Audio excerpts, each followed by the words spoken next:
다음번 상승 사이클을 기대하면서 반도체 주식을 사기에 좋은 시기인가요?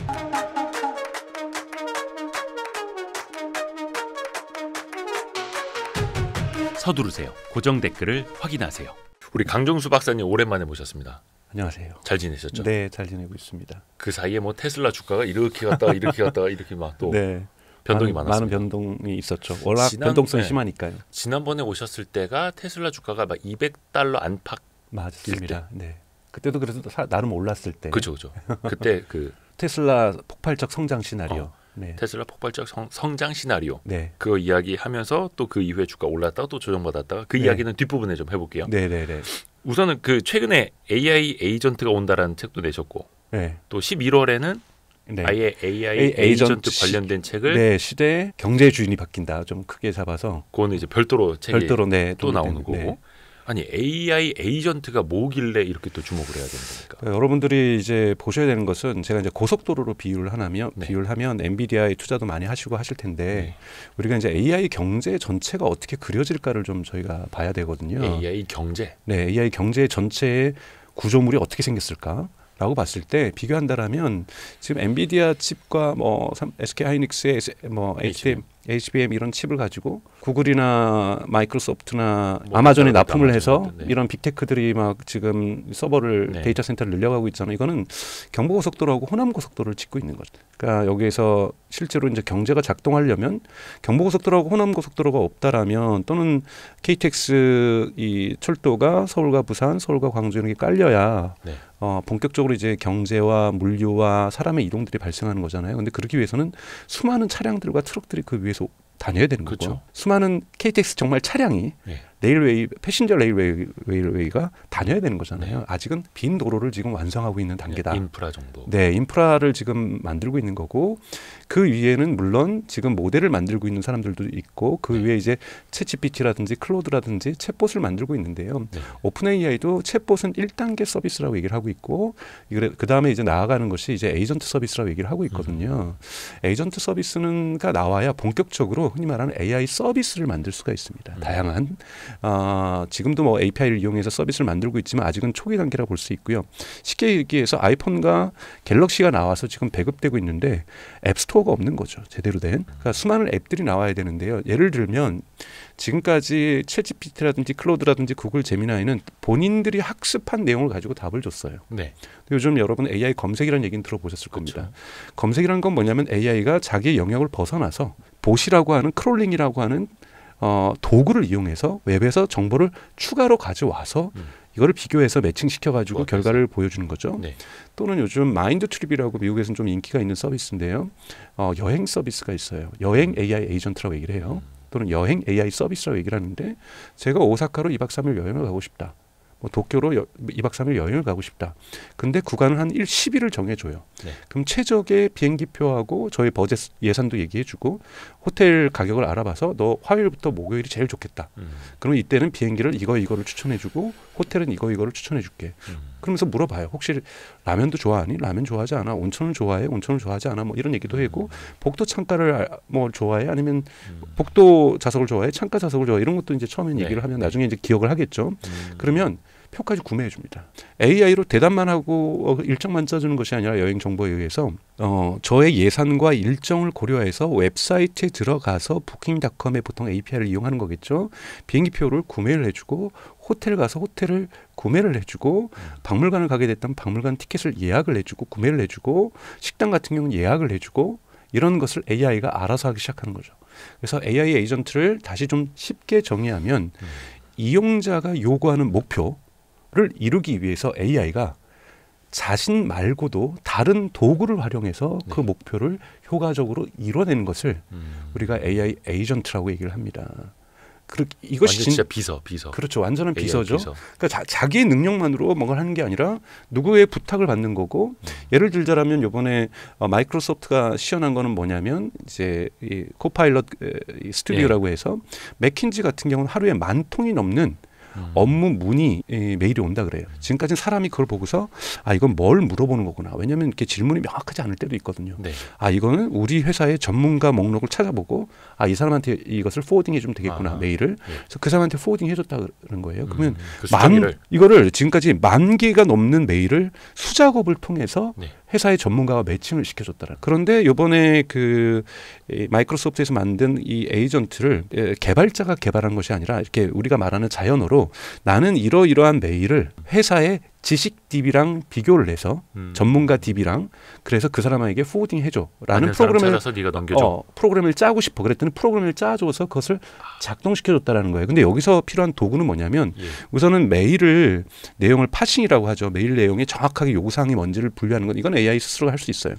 하지만 우리 회사에 어떤 전문가가 있는지 모르잖아요. 그러면은 맥킨지에 있는 전문가 DB를 도구로서 활용을 한 거죠. 그래서 매칭을 시켜줘서 이 사람한테 이걸 전달해 주면은 이 사람이 답변을 하면은 가장 영업이 이루어질 수 있는 성사될 수 있는 가능성이 높아진다. 네. 이러한 B2B 솔루션 또한 자연어로 얘기했더니 그런 솔루션을 짜주더라. 이런 식으로는 것도 하나의 에이전트라고 볼 수가 있는 거고 B2C 영역에서는 아까 말씀드렸던 것처럼 여행이라든지 또는 AI 검색도 에이전트라고 볼 수가 있고 또는 지금 애플 인텔리전스가 나와서 지금 이렇게 좋은 성능을 아직까지는 보여주고 있지 않지만 시리가 예를 들자면 저희가 오후 저녁에 엄마가 공항에 도착하는데 마중 나가고 싶은데 여기서 몇 시에 출발하면 좋을까라고 하면 시리가 저의 일정 캘린더 앱에서 엄마가 언제 도착하는지를 확인해보고 사파리 브라우저를 열어서 그 여행 그 공항 사이트에 들어가서 그 여행 그 비행기가 연착하는지 아닌지를 확인해보고 그 다음에 애플 지도를 열어서 미국하고 유럽에서는 애플 지도가 정말 좋다는 평가를 많이 받거든요.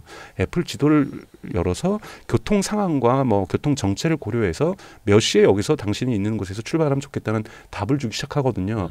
과거에는 시리 혼자서 답변을 했다라면 기껏해야 날씨 정보라든지 간단한 검색을 사용을 했었다라면 이제는 다양한 애플이 만든 앱을 이용해서 이 도구를 이용해서 답변을 주기 시작하는 것도 시리라는 거죠.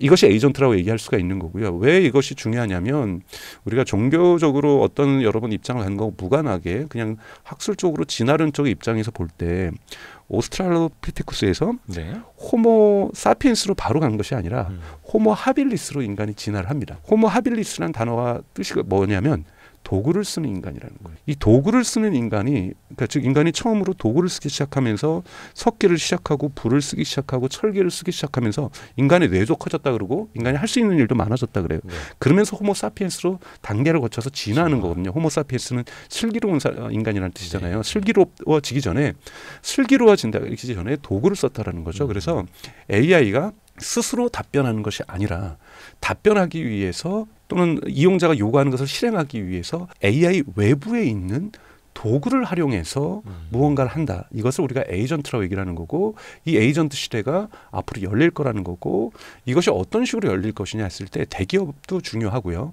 하지만 중소기업에도 많은 가능성을 줄 수 있다고 저는 보는 것이 예를 들면 마크 저커버그는 9월 달에 뭐라고 얘기를 했냐면 앞으로 물론 in the long run이라는 단어를 쓰긴 썼어요. 장기적인 건 하지만 모든 중소기업도 이메일 주소하고 웹사이트를 갖고 있지 않냐. 네. 에이전트를 다 가질 것이다. 그래서 예를 들면 페이스북이나 인스타그램이나 뭐 본인들이 갖고 있는 이런 메타의 각종 플랫폼에는 요즘 벌써 이제 실행이 되고 있어요. 어드밴티지 플러스 캠페인이라고 해서 네. 초기에는 어드밴티지 플러스 크리에이티브라고 해서 제품의 기본 이미지만 주면 광고 소재를 다양하게 만들어주는 서비스를 AI가 이미 지금 페이스북과 인스타그램에서는 작동이 되고 있거든요. 광고 소재라고 하면 어떤 뭐 디자인 같은 거요? 그렇죠. 광고물을 다양하게 만들어줘서 정적인 이미지를 줘도 릴스를 만들어준다든지 뭐 이런 식으로 광고의 다양한 소재들을 자동으로 AI가 지금 만들어주고 있어요. 그리고 이제 두 번째로 올해 9월부터 시작한 건 뭐냐면 어드밴티지 플러스 캠페인이라고 해서 이건 뭐냐면 제가 예산을 한 달에 이 정도 쓸 수 있어. 광고 효율을 극대화해서 여러분 들어보셨겠지만 퍼포먼스 마케팅이라고 있어요. A/B 테스트도 하고 이쪽 그룹에 노출하기도 하고 이쪽 나이대에 노출해보기도 하고 이쪽 취향 관심사에 노출해보기도 하고 네. 이런 것을 AI가 하기 시작하는 거죠. 네. 그래서 이런 흔히 말하는 중간에 에이전시 없어도 중소기업이 메타한테 우리는 이런 프로덕트를 갖고 있고 이런 한 달 예산을 가지고 있어. 너네가 알아서 세일즈를 해줘. 그러면은 AI 에이전트가 이것의 세일즈를 다 해주는 것. 이런 것들이 예를 들면 구체적으로는 중소기업에게는 되게 큰 도움이 될 수 있죠. 왜냐하면 마케팅 그쵸. 전문가를 고용할 수도 없고 그리고 또 중간에 에이전시를 고용하는 비용도 절약할 수 있잖아요. 조건은 이제 메타에 광고를 한다는 조건이죠. 또는 아마존도 10월 초에 내놓은 것은 아멜리아라는 AI를 선보였는데 아마존의 셀러들, 서드파티들 예를 들자면 우리 한국 분들도 해당이 되는 거예요. 한국 판매자들도 미국 아마존에서 물건을 팔고 싶은데 제일 어려운 것이 상세 페이지를 영어로 만드는 게 되게 어렵습니다. 그래서 전문가들이 많은 돈을 받고 상세 페이지를 영어로 만들어줘요. 그것도 이제 디자인 해주는 외주 업체가 있죠. 그렇죠. 네. 근데 이제는 거기다가 프로덕트 기본 사진만 올려주면 상세 페이지까지 아마존이 만들어줍니다. 그 지금 현재 되는 거예요? 현재 되는 한다는 거예요. 현재 되는 거예요. 10월부터 시작을 했어요. 이거 물론 미국 셀러들부터 시작을 했거든요. 네. 그래서 단계적으로 확대해 간다는 거예요. 그리고 당연하죠. 아마존 그걸 왜 하겠습니까? 너네 광고도 좀 하는 게 좋을 것 같은데 예산을 첫 달은 요만큼으로 했다가 우리가 A/B 테스트를 계속 해줄 테니까 AI가 해주는 겁니다. 그 다음에 두 번째 달 삭제를 해서 예산을 이렇게 증액하면 매출이 올라갈 거야. 네. 더 이상 광고액을 쓸 필요는 없어. 이제는 더 이상 광고로는 매출은 더 이상 올라가지 않아. 이런 식으로 셀러한테 리뷰에 대한 경고 메시지도 주고 또는 이 리뷰는 야 너무 좋다. 이거는 인스타그램에 한번 홍보해 보는 게 좋을 것 같아. 이런 식으로 셀러를 위한 AI 에이전트를 10월 달부터 작동시키기 시작했어요. 그러니까 이런 식으로 중소기업에게 경쟁력을 선사해 주는 겁니다. 이것이 지금 메타나 아마존이 꿈꾸는 에이전트 세계인 거고요. 마이크로소프트는 오히려 맥킨지라든지 조금 대형 기업들에게 업무 자동화를 시켜주는 B2B 소프트웨어를 AI 에이전트가 대신 만들어주는 이런 방식으로 좀 진화하고 있고 그래서 대단히 큰 경제의 판이 움직일 수 있는 흐름들이 바뀔 수 있다는 부분에서 제가 책 제목을 경제의 주인이 바뀐다고 한 이유도 이런 경제 주체들에게 다양한 경쟁력들을 AI가 다양한 층위에서 주고 있는 흐름으로 지금 바꿔지고 가고 있는 거고 빅테크 같은 입장에서도 이렇게 고속도로에 돈을 투자했잖아요. 엄청나게 H100 사고 이제는 블랙웰도 사고 네. 데이터 센터 짓고 여기에 전기 모자라서 원자력 발전소 갖다 붙이고 뭐 이렇게 했어요. 그럼 돈을 벌어야 될 거 아니에요. 네, 그렇죠. 지금 월가 있는 사람들이 불만이 자꾸 AI 거품으로 나오는 것이 아니 돈만 쓰고 돈은 저렇게 많이 갖다 쓰는데 AI 매출은 어디 있냐잖아요. 이제 이 AI 매출은 여러분 챗GPT만으로는 여러분 챗GPT 버는 돈만큼 오픈 AI는 적자거든요. 적자가 그쵸, 50억 그쵸. 달러 규모잖아요. 네네네. 챗GPT로 버는 돈이 50억 달러인데, 그러니까 즉 100억 달러 벌어도 손익분기점이라는 거예요. 근데 내년에 더 모델을 확대하고 모델을 더욱더 업그레이드 시키고 데이터베이스를 더 주면 손익분기점이 점점 늦어지는 거거든요. 그렇죠. 그러면 오픈 AI가 뭘로 돈을 벌어야 될까요? 직접 B2C 서비스도 만들겠죠. 그게 서치 GPT죠. 이름도 서치 GPT가 아니라 챗 GPT 내에서 이미 여러분들 유료 사용자는 경험하고 계시잖아요. 검색이 나오잖아요. 네네네. 여기에 그 검색 결과만 나오겠어요? 여러분들이 제품에 대해서 구매에 대해서 물어보면은 제품을 구매할 수 있는 링크도 나오겠죠. 여행 상품에 대해서 물어보면 여행 상품도 나오겠죠. 그래서 그걸 클릭하면 수수료를 받겠죠. 네. 그래서 반드시 검색은 들어가야만 합니다.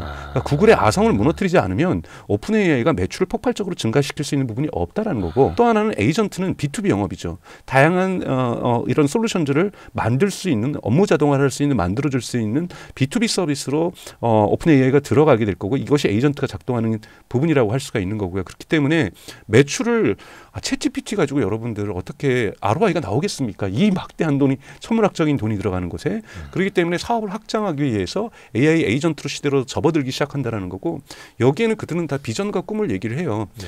메타는 얘기하잖아요. 모든 SMB 중소기업에게 이제 웹사이트나 이메일 주소 같듯이 당신네들이 대기업과 겨룰 수 있는 경쟁력을 우리가 선사해 주겠다. 그래서 세일즈 부분 이제 걱정하지 않아도 된다. 그리고 중단기적으로는 CS 부분도 우리가 해주겠다. CS를 어떻게 해요? 고객센터, 콜센터를 그렇죠. 자동화해서. 보이스를 하죠. 자동화하는 거죠. 예를 들자면 저희 여동생도 한 매출이 1년에 한 120억에서 140억 정도 하는 공장을 가지고 있는 회사인데 CS에 한 6분이 일하세요. 그쵸. 근데 이제 CS는 여러 가지 문제가 생길 수 있으니까 다 녹음을 하거든요. 예. 제가 한번 도와주려고 그러니까 CS는 고객센터. 네, 고객센터 도와주려고 그 녹음해 놓은 거 어디 있냐 그랬더니 사실 어디에 녹음되는지도 모릅니다. 녹음은 되고 있는데 그러니까 왜냐하면 이제 법적인 문제가 생길 수가 있으니까 녹음을 해놓는데 그런 날짜, 시간, 이름으로 파일 들어가 있고 막. 네, 그래서 들어가 있는데 들어가 있고. 이것이 어디 있는지도 모르고 관리도 안 하고 있고 그럴 사무직 직원이 많지가 않아요. 그런 데를 갔다가 만약에 어떤 기업에서 우리 중소기업의 경쟁력을 높여주겠다. 뭐 죄송한 얘기긴 하지만 인력 구조의 부분은 좀 별도로 논다라면 자 그럼 CS 직원을 6명에서 2명으로 줄이고 나머지는 AI 보이스로 CS로 저 가는 시대는 저는 내년부터 시작될 거라고 보고 있어요. 자, 이런 부분들을 메타가 공급하겠다라는 거예요. 또는 아마존이 공급하겠다라는 거고 한국에서 아마 경쟁 기업들도 많이 나올 거라고 보고 있는 거예요. 이렇게 되면은 중소기업이 특히 요즘 내수시장이 침체되어 가는 과정에서 거긴 영업이익률 제 여동생네도 영업이익률 3% 뭐 많이 좋아야 4%거든요. 네. 1, 2% 경쟁하는 거잖아요. 여기에서 비용을 절감하면 영업이익률 1%가 증가할 수 있는 거거든요. 이런 부분에서 중소기업의 경쟁력이 좋아질 수 있는 부분에서 확실한 경쟁력을 가질 수 있는 부분으로 AI 에이전트는 기능할 수 있다. 그렇기 때문에 지금 AI 에이전트에 대해서 미국의 빅테크들은 모두 AI 에이전트로 나아가려고 하고 있어요. 여러분 지금 12월에 지금 자비스라고 하는 것을 구글이 AI 에이전트를 발표하겠다고 얘기를 했죠. 네. 그리고 10월 달에 발표하면서 11월에 실제 제품을 내놓겠다고 마이크로소프트도 두 가지 부분 그러니까 이 흔히 말하는 코파일럿과 관련된 어떤 에이전트 서비스를 지금 뭐 등을 선보이고 있고 또 기업의 ERP 시스템을 담당하고 있는 것도 뭐 에이전트로 하겠다고 얘기를 하고 메타도 AI 에이전트 시대를 얘기를 하고 있고 지금 오픈 AI도 에이전트 얘기를 하고 있고 엔스로픽 같은 경우에도 컴퓨터 유지라고 하는 최근에 에이전트 이런 것들을 선보였고 사실은 아마존도 지금 선보이고 있고 네. 지금 에이전트 안 가는 미국의 빅테크들은 저는 없다라고 보여요. 그러니까 이런 부분에서 사실은 빅테크들은 그러니까 화두는 챗봇에 머무르는 것이 아니라 에이전트로 진화하면서 비즈니스의 어떤 시장 질서를 지금 재편하려고 하고 있다는 거고 이것이 저는 내년에 거대한 파고로 나타날 거고 여기에서 의미 있는 매출들을 만들어 나갈 때 월가의 투자자들도 아하 드디어 AI에 대한 이 천문학적 수준의 투자 즉 올해 1월부터 6월까지 파이낸셜 타임즈에 의하면은 미국의 4개 기업 메타와 마이크로소프트와 아마존과 구글 4개 기업이 여러분 1,000억 달러를 투자했어요. AI 쪽으로만. 네. AI 쪽으로만 대부분 엔비디아 칩과 그다음 데이터 센터를 건설하고 그 인프라 까는 데만 여러분 6개월 동안 1,000억 달러를 썼고 올해 말까지는 2,000억 달러가 최소 예상되고 있다라는 거예요. 2,000억 달러를 쓰는데 아무리 요즘 실적이 좋긴 하지만 2,000억 달러를 벌려면 4,000억은 벌어야 될 거 아니에요. 네. 수익률 50%만 잡더라도. 소프트웨어는 80%까지도 잡는데 수익률 50%만 잡더라도 그럼 여러분 매출이 매년 4,000억 달러가 나와야 되는 거예요. 4,000억 달러 택도 없는 얘기잖아요. 그거에 10분의 1도 지금 안 나온다고 저는 보고 있는데 이거를 내년에까지도 안 맞춰주면 월가는 못 기다리는 거죠. 더 이상 AI는 거품이다. 투자는 해도 결국 매출을 못 내고 있다. 이렇게 판단할 수밖에 없는 거거든요. 그럼 결국 어떤 비즈니스 모델이 사람들에게 얼마나 부가가치를 창출시켜 주느냐 해서 사람들이 얼마나 AI 서비스를 돈 주고 쓸 것이냐도 봐야 되는 건데 네. 근데 뭐 지금 챗 GPT도 한 22달러인가요 월별? 네. 물론 그걸로도 이제 적자라고 하고 네. 뭐 전기요금 간신히 내는 정도라고 하는 그렇다고 해서 이게 초반에 막 한 달에 10만 원 이렇게 해버리면 또 쓸 사람은 또 많이 줄어들 거고 좀 딜레마적인 측면은 있겠네. 워낙 또 초반이다. 그렇죠. 그러니까 두 가지가 있는 거죠. 하나는 아까 말씀드렸던 것처럼 서치 GPT처럼 B2C 영역으로 직접 나가는 거죠. 그래서 예를 들면 그것을 하시는 분들 같은 경우에는 무료로 쓰지만 여기에서 매출이 발생하는 것. 지금 이제 미국에서 나오는 조사들에 나타나면은 이마케터라는 조사기관에 따르면은 약 46%가 물건을 구매할 때 AI에게 물어본다 그래요. 그러니까 즉 AI에게만 물어보는 건 아니에요. 검색도 해보고 아마존에서 검색도 해보지만 AI에게도 물어보고 또 IBM에서 이번 여름에 나왔던 IBM 컨슈머 스터디에 따르면 매년 내는데요. IBM에서도 여기는 미국의 5명 중에 3명이 AI 툴들을 이용해서 구매 결정을 한다고 나오고 있어요. 그러니까 즉 벌써. 예, 많은 사람들이 구매 결정 특히 가격이 높을수록 AI에게 한 번 더 확인합니다. 내가 보험을 들어야 될지부터 시작해서 자동차를 구매할지 이번에 아이폰을 바꿔야 될지 에어팟을 바꿔야 될지 그러니까 과거에는 어른에게 물어봤던 거 혹은 해당 분야의 전문가에게 물어봤던 거 뭐 네이버 지식인에게 물어봤던 거 이제 그냥 AI 비서에게만 물어보면 다 알려주는데 그걸 또 앞으로 그러면 이걸 이렇게 하시면 됩니다라고 절차별로 다 알려주는 그리고 구매까지도 해줄 거라는 거죠. 그래서 그러니까 B2C 영역에서는 검색과 판매 이쪽으로 들어갈 겁니다. 그래서 퍼플릭스 대표가 뭐라 그랬냐면 우리는 답변해주는 엔진 그래서 앤서 엔진이라고 얘기를 했다가 AI 검색을 액션 엔진으로 진화할 거라고 얘기를 한 거예요. 퍼플렉시티. 네. 그게 이제 검색 AI인데 네. 액션 AI요. 예, 그러니까 즉 자신들을 뭐라고 얘기를 했냐면 사람들이 앤서 엔진, 답변하는 엔진이라고 그랬어요. 그러니까 지식인처럼 사실은 AI가 답변하고 끝. 답변하고 끝이잖아요. 페이지 2, 3, 4가 없잖아요. 네. 검색 결과에 답변 쫙 해주고 연관 질문들을 더하면서 짧게 핵심 있게 AI가 답변을 해주는 거잖아요. 검색 결과를 찾아와서. 네. 그래서 사람들이 이것을 답변 엔진이라고 불렀더니 그렇죠. 우리는 답변 엔진으로 불리기를 원하지 않는다. 우리는 액션 엔진으로 불리기를 원한다. 왜요? 여기서 구매의 액션이 이루어지길 바라고 있다는 거죠. 반드시 이걸 통해서만 그래야 돈이 되니까. 돈이 되는 거죠. 그래서 여기서 구매까지 이어지는. 그리고 여러분 또 숄처 주에 메타가 발표하지 않았습니까? 로이터에 보도가 나오고 다른 데 보도가 나온 것처럼 메타도 AI 검색 서비스를 시작하겠다고 발표를 했어요.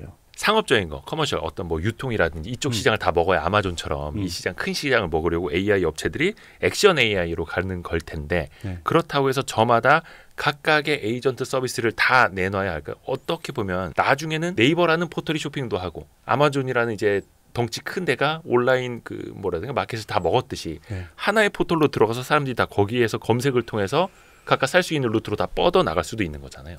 그렇게 될 수도 있고요. 예. 사실은 모노컬처라고 볼 수 있죠. 사람들이 무엇을 하든 여러분들 그렇잖아요. 인스타그램 보시다가 저 맛집 괜찮겠다. 저장해둬요. 어차피 거기 위치 알고 거기 가는 정보 알고 식당 예약하려면 네이버 지도를 켜야 돼요. 그러네요. 그러니까 즉 떠나서 다시 어딘가를 가야 된다는 거죠. 이거를 이제는 기술이 발전하고 있는데 메타가 가만두고 싶을 이유가 없다라는 거죠. 인스타에서 보다가 네. 뭐 버튼 하나 길게 눌러서 이게 식당 별표 치면은 바로 어떻게 가야 되고 바로 이제 예약하시겠습니까 뜨는 거. 바로 그렇게 나가겠다는 거예요. 이번에 메타 AI에는 그래서 지도가 들어간다고 얘기를 했어요. 지도가 들어가겠다는 건 뭐냐면 이걸 가지고 정말 내비게이션 서비스를 하겠다는 것이 아니라 인스타그램에서 가장 많이 검색하는 것 중에 하나가 맛집이라는 거잖아요. 그러니까 맛집이라는 거고 또는 패션이라든지 뷰티, 특히 이 세 개 상품이 가장 많잖아요.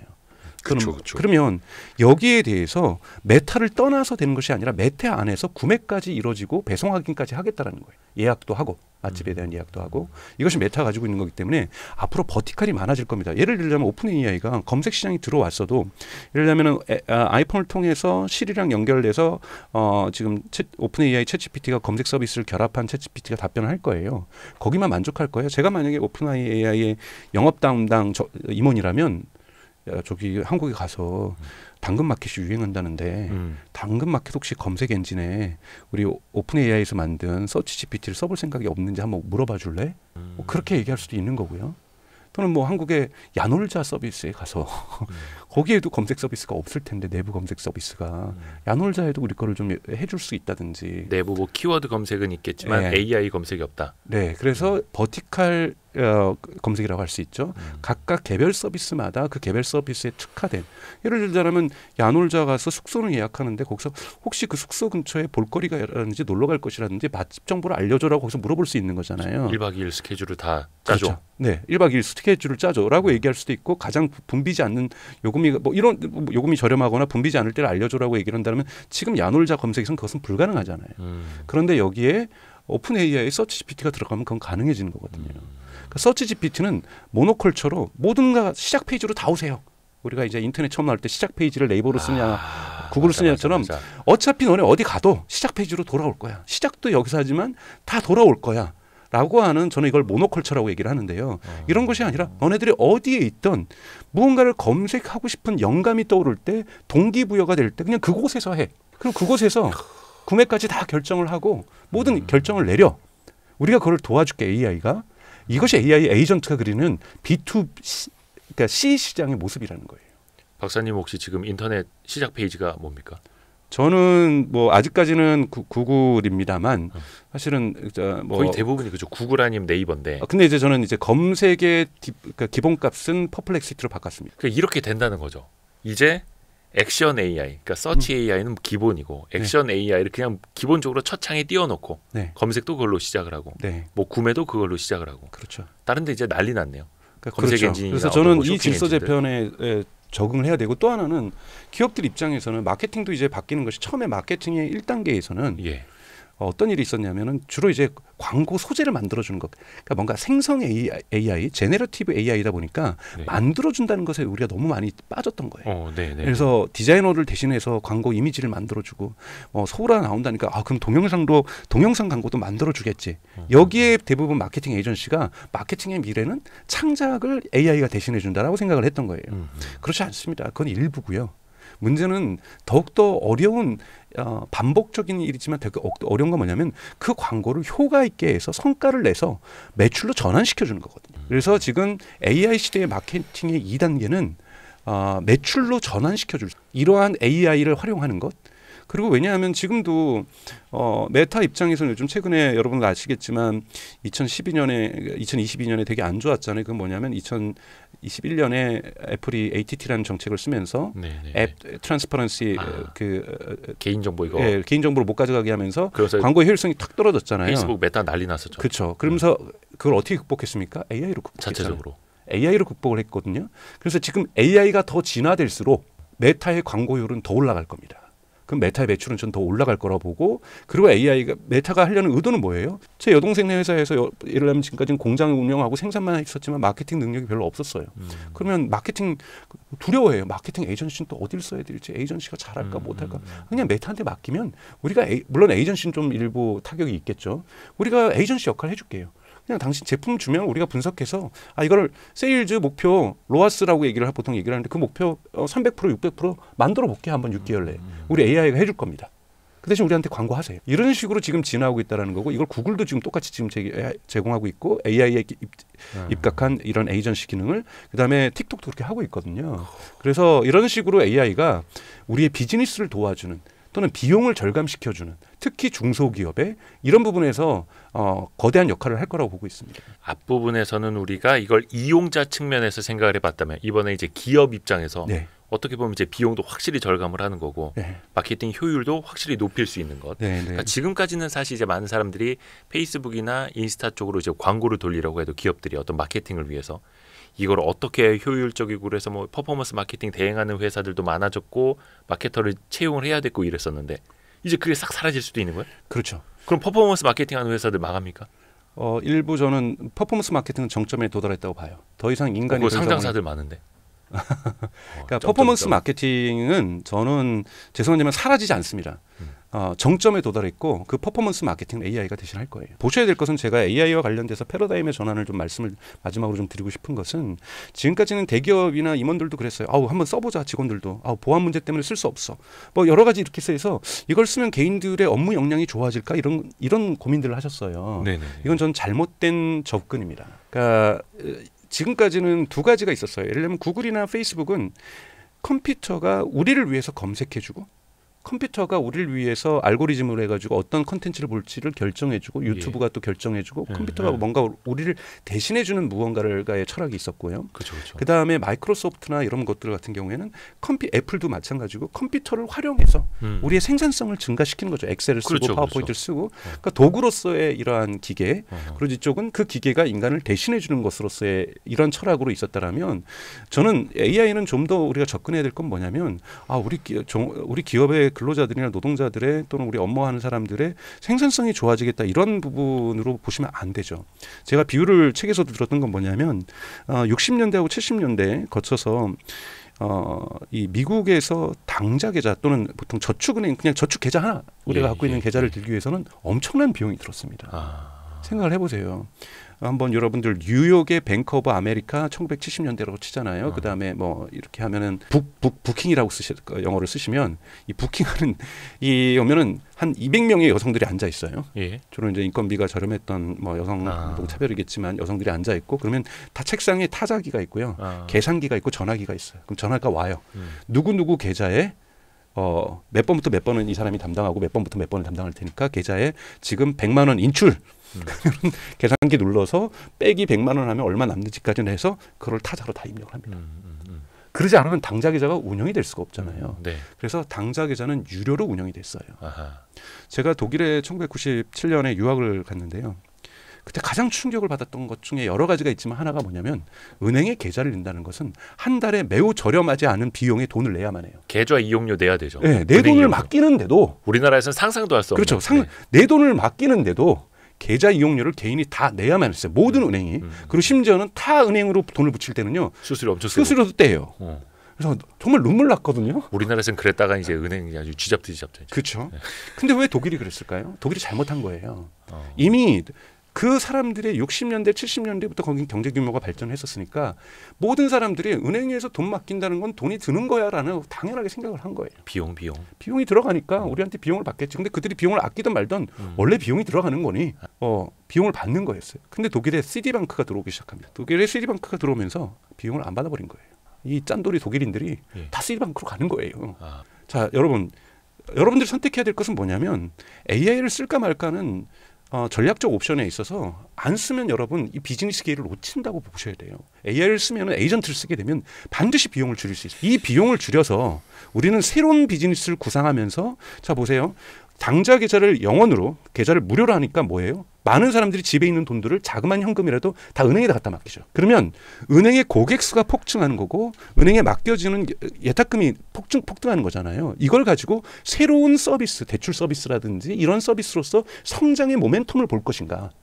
아니면 당좌 계좌 뭐 은행 계좌 수 그렇게 많지 않아도 되니 여기서 계속 매달 얼마씩 빼먹는. 그것도 사실 달콤하거든요. 수수료 빼먹는. 네, 이 비즈니스를 할 것인가? 이거를 선택하는 기로에 놓였던 것처럼 저는 그래서 AI가 뭐 많은 사람들이 인터넷이다, 뭐 스마트폰이라고 비교하는데 근본적으로는 제1의 컴퓨팅화를 통한 자동화 물결이 70년대, 80년대 서구에 있었다라면 제2의 자동화 물결 맞습니다. 이 자동화 물결을 비즈니스 철학으로 볼 때 이것을 우리의 사업의 성장의 모멘텀으로 어떻게 활용할 것인가의 입장에서 그거에서 필요하면 AI를 쓰는 거고 필요 없으면 안 쓰는 거예요. 그런데 보안의 문제, 그런 문제는 해결해야 될 문제고 보안의 문제라든지 개인들이 이걸 받아들여 안 받아들여 잘 쓰네 못 쓰네. 엑셀 처음에 도입했을 때도요. 저 기억나요. 어렵다고 막. 저 기업 들어갔을 때 저 유학 가기 전에 잠깐 6개월 정도 취업을 했었는데 그때 부장이 저를 불렀어요. 정세야. 내가 정년퇴직할 때까지 엑셀은 안 달아도 되지. 너가 다루면 되지 않을까? 이 복잡한 걸 왜 배워? 그렇죠. 근데 여러분 지금 대학생들이요. 엑셀 파워포인트는 그들한테는 일종의 유희예요. 유희? 네, 그냥 놀잇감으로 하지. 이걸 막 해야만 하지 안 하면 안 되는 뭐 이런 게 아니라 어렸을 때부터 배워왔단 말이에요. 그래서 엑셀 하는 거로 가서 이것 때문에 스트레스 받고 나 퇴사할래요. 이게 아니거든요. 그러니까 저는 이제 AI 에이전트 여러분 그 리튼이라는 데 있잖아요. 네네, 글 써주는 AI. 네, 리튼도 하고 검색도 해주고 요즘 거기서는 네. 뭐 상담도 해주는데 리튼을 보면 오늘 뭐 뉴스가 났던데. 그 우리나라 거죠. 네네네. MAU가 500만을 넘었더라고요. 와. 500만을 넘었는데. 활성 이용자. 네. 월 활성 이용자가 10대하고 20대 비율이 70%예요. 애들 숙제 다 그걸로 하는구만. 그렇죠. 근데 뭐냐면 여러분 그들은 AI 쓰는 게 당연한 거예요. 그런 세대가 잘하잖아요. 그들이 경제의 주체가 되고 그들이 직원이 되잖아요. AI 툴 다루는 거에 대해서 이것이 뭐 생산성을 높여주고 아니 엑셀 가지고 이거 엑셀 쓰니 많이 하실 거예요. 아니잖아요. 경영진들이 판단하셔야 돼. 이건 하향식으로 결정돼야 되는 겁니다. 상향식으로 올라가는 게 아니라 하향식으로 자 우리 이거 무조건 쓰는 거야. 자 문제는 이 써서 절약한 비용을 처음에 1, 2년은 좀 절약이 안 나오겠지만 3년 차부터 우리는 비용 절약을 이렇게 할 거고 여기서 나오는 이윤,1을 갖다가 기업이 갖는 것이 아니라 새로운 고객 서비스를 만들 거야. 사업의 영역을 확장할 거야. 기업의 철학을 다시 한번 새롭게 설립할 수 있는 기회로 저는 삼아야 된다. 이런 부분에서 AI 에이전트는 경제 흐름을 바꿀 수 있는 하나의 모멘텀이 될 것이다. 제가 이렇게 책에서 주장하는 겁니다. 세상이 변하고 있는 거네. 근데 거기에다 대고 야 AI 가지고 이제 숙제해 오지 마. 어떤 사람이 AI로 답변 만들어 왔는지 막 내가 걸러내겠어 막 선생님들이 이런 얘기하고 있으면 시대착오적인 거. 그렇죠. 근데 AI를 잘 활용할 수 있는 인재로 또 키워나가야 되는 거고. 그리고 기업에서도 개인이 잘 쓰냐 못 쓰냐는 두 번째 문제래요. 그런 사람들은 죄송하지만 아웃인 거예요. 이미 이제 그러니까 기업주 입장에서는 거의 뒷방으로 물러나셔야 되는 분들이 그렇죠. 그분은 그럼 다른 일을 배치하면 되는 거죠. 기업주 입장에서는 경영진 입장에서는 다른 데는 지금 그걸로 가는데 우리는 그걸로 안 가요? 그럼 그 비용을 아까 전에 말씀드린 독일 은행 되는 거예요. 요즘에 그 기업들 임원이나 부장님들이 제일 많이 하는 얘기가 그러면서요. 우리도 AI로 뭐 좀 해보자. 그렇죠. 뭐 좀 해보자 하면서 뭐 좀 해봐. 뭐 하냐면 우리 광고 AI로 만들었어. 영상. 이미지. 네. 우리도 파워포인트 그냥 AI로 만들어 봤어. 야, 그거는 직원들이 집에서 가서 그냥 자기가 해야 될 일인 거고 기업 경영진들이 고민해야 될 것은 이걸 통해서 생산성을 몇 프로 올렸어. 비용을 몇 프로 절약했어. 이걸 가지고 신규 산업을 어떻게 진출했어. 이거를 고민하셔야 되는 거지. 경영진들이 조찬하시면서 우리도 AI 써봤더니 걔가 답변을 우습게 해가지고 내가 깔깔깔깔 거렸더니 직원들 전체가 웃었어. 이런 얘기 하시면 안 되는 겁니다, 여러분. 많이 보신 것 같은데. 아니 근데 이게 그렇습니다. 사실 그래서 얼마 전에 저희도 또 뭐 이제 AI 콘텐츠 다룰 때 슈퍼 휴먼이라는 표현이 나오더라고요. 그래서 슈퍼 인텔리전스가 아니라 슈퍼 휴먼이 탄생을 한다. 이걸 잘 활용하는 사람. 또 기업들도 AI를 잘 활용하는 기업이 뭐라 해야 됩니까? 슈퍼 컴퍼니, AI 컴퍼니가 되는 거고.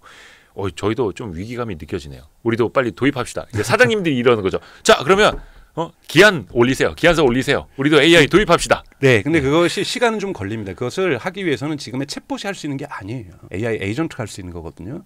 이 챗봇의 에이전트화가 지금 빠른 속도로 이루어지고 있고 올해 12월에 오픈 AI도 이걸 발표하겠다는 거고 엔트로픽도 지금 발표했고 마이크로소프트는 10월에 발표하고 11월에 우리가 쓸 수 있는 누구든지 쓸 수 있는 마이크로소프트 써야 될 때는 락인 잠금 효과가 걸리는 거죠.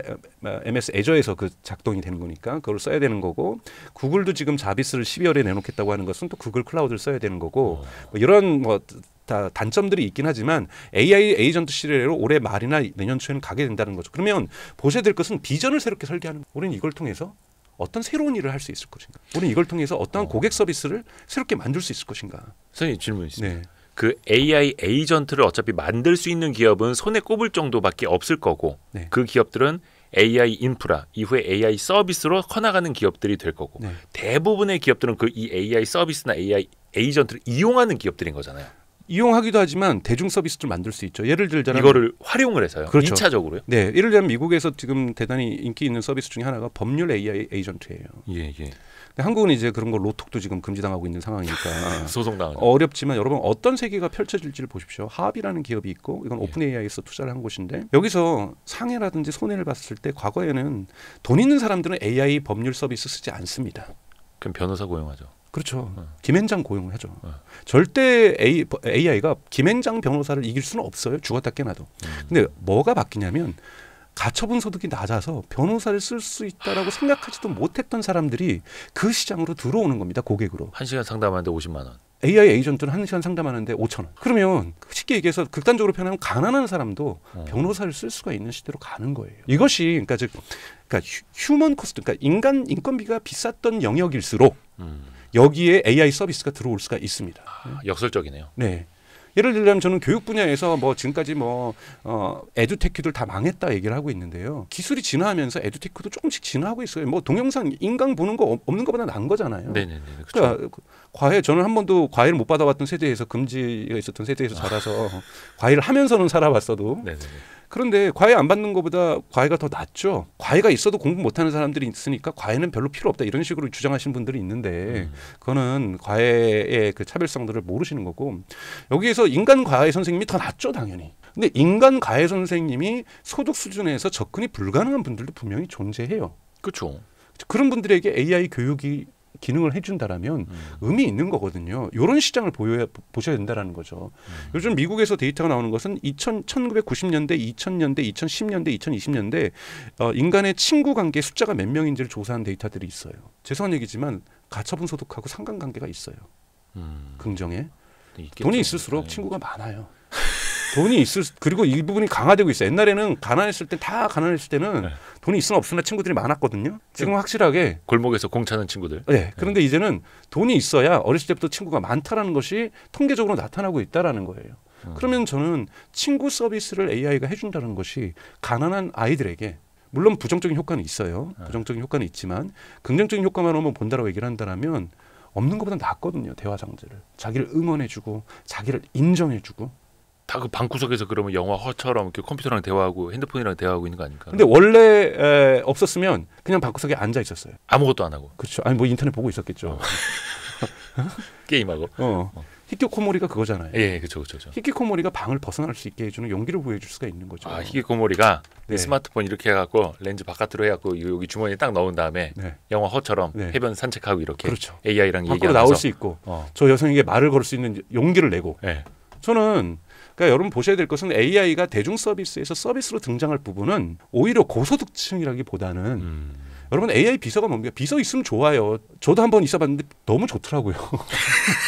근데 비서가 타주고 뭐 일정도 관리해주고 예약도 해주고 예약해주고 뭐 식사 예약 잡아주고 뭐 연락해가지고 일정들 다 조정해주고 해달라면 다 해주고 뭐 조건 있어 보니까 너무 좋더라고요. 근데 여러분 그래서 부자들한테는 AI의 비서가 중요하지 않아요. 이미 비서가 있기 때문에. 이미 비서가 있기 때문이죠. 그 롤스로이스인가 사장님이 그랬다면서요. 우리 고객님들은 그 인공지능 그 자율주행차 필요 없다고. 그렇죠. 기사가 다 있는데. 이미 기사가 다 있다고. 그러니까 그런 시장 보시면 안 됩니다. 여러분 항상 기술은 그러니까 위치 마켓, 그러니까 어떠한 시장을 만들지를 보셔야 돼요. 자꾸 AI에서 모든 사람들이 막 변하는 게 아니라 어떤 시장을 만들까 해서 처음에 AI가 도움이 되는 시장은 이 AI 서비스가 없었다라면 접근할 수 없었던 서비스에 사람들의 진입 장벽과 지불 장벽을 낮춰줌으로써 이들이 진입하게 만들어주는 거거든요. 우리가 인터넷이 오면서 블로그 시대에 누구든지 글을 쓸 수 있고 우리가 유튜브 시대에 오면서 누구든지는 아닙니다. 전문가들이 이렇게 YCTV처럼 방송을 할 수 있는 것은 방송을 촬영하고 송출하는 비용이 절대적으로 낮아졌기 때문이잖아요. 그렇죠. 스마트폰 한 대만으로 이제 방송국이랑 1대1 맞짱 뜨는데요. 그러니까 이러한 것들이 나오면서 뭡니까? 다양한 그러니까 방송국에 의해서 선택되지 못했던 사람들도 당당하게 자신의 전문성과 콘텐츠로 경쟁할 수 있는 시대로 진입하고 있는 거잖아요. 그렇죠. AI가 만들어줄 경제의 가능성과 전망이라는 건 뭐냐면 수많은 SMB들이 그러니까 중소기업이 수많은 개인들이 지불의사가 낮았던 이 개인들이 동등하게 한번 돈 있는 큰 기업과 돈 있는 사람과 유사한 서비스와 유사한 능력들을 갖춰볼 수 있는 이렇게 만들어내는 것 이것이 여러분 비전이에요. 왜냐하면 그런 거 보셔야 돼요. 저커버기 얘기할 때 모든 SMB가 웹사이트처럼 이메일 주소처럼 AI 에이전트를 가질 거야. 이건 뭐냐면 이거는 돈을 버는 사람들은 꿈을 파는 겁니다. 꿈을 파는 거. 뭐 일론 머스크도 좀 있으면 일론 머스크 얘기하지만 뭐 비판적으로 보시는 말씀이 있지만 스페이스X에 가서 화성 간다. 다들 미쳤다 그랬어요. 다들 미쳤다 그랬잖아요. 네네네. 그런데 가장 중요한 건 뭐예요? 그러면서 당시 에어로스페이스 그 유럽에 있는 아리아나 스페이스 한 번 쌓아 올릴 때보다 어마어마한 비용을 하고 거기서 어떤 컨퍼런스에서 누군가 질문해요. 재사용하면 안 되냐? 왜 재사용을 해야 되냐?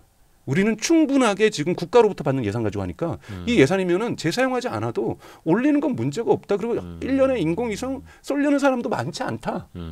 뭐 기껏해 50개 올리는데 50개 재사용할 필요가 뭐 있냐. 이 비용이면 충분하다. 그리고 이 비용 다 낸다. 당시엔 또 사고가 딱 거기에 머무를 수밖에 없었던. 그렇죠. 비즈니스 옵션은 거기서만 본 거예요. 꿈은 거기서 꾸지 않았으니까. 화성에 가기 위해서는 진짜 화성을 가든 안 가든 다양한 단계들을 고민해야 되는 거고 엄청나게 비용을 절감해야 되고 수십 번, 수백 번, 수만 번을 쓸 건데 그 비용을 절감하기 위해서는 재사용이라는 단계를 사용한 거고 재사용을 상행해서도 1년에 40번밖에 못 올리겠는 거예요. 일론 머스크가 아무리 계산해도. 그러면 이걸 100번 올리려면 어떡할까? 50번 우리 거 올리자. 우리 거 올리는데 우리 뭐 할까? 스타링크라는 인공위성 인터넷 사업하자. 그래서 여러분 작년에 98회를 올렸습니다. 2023년에. 네.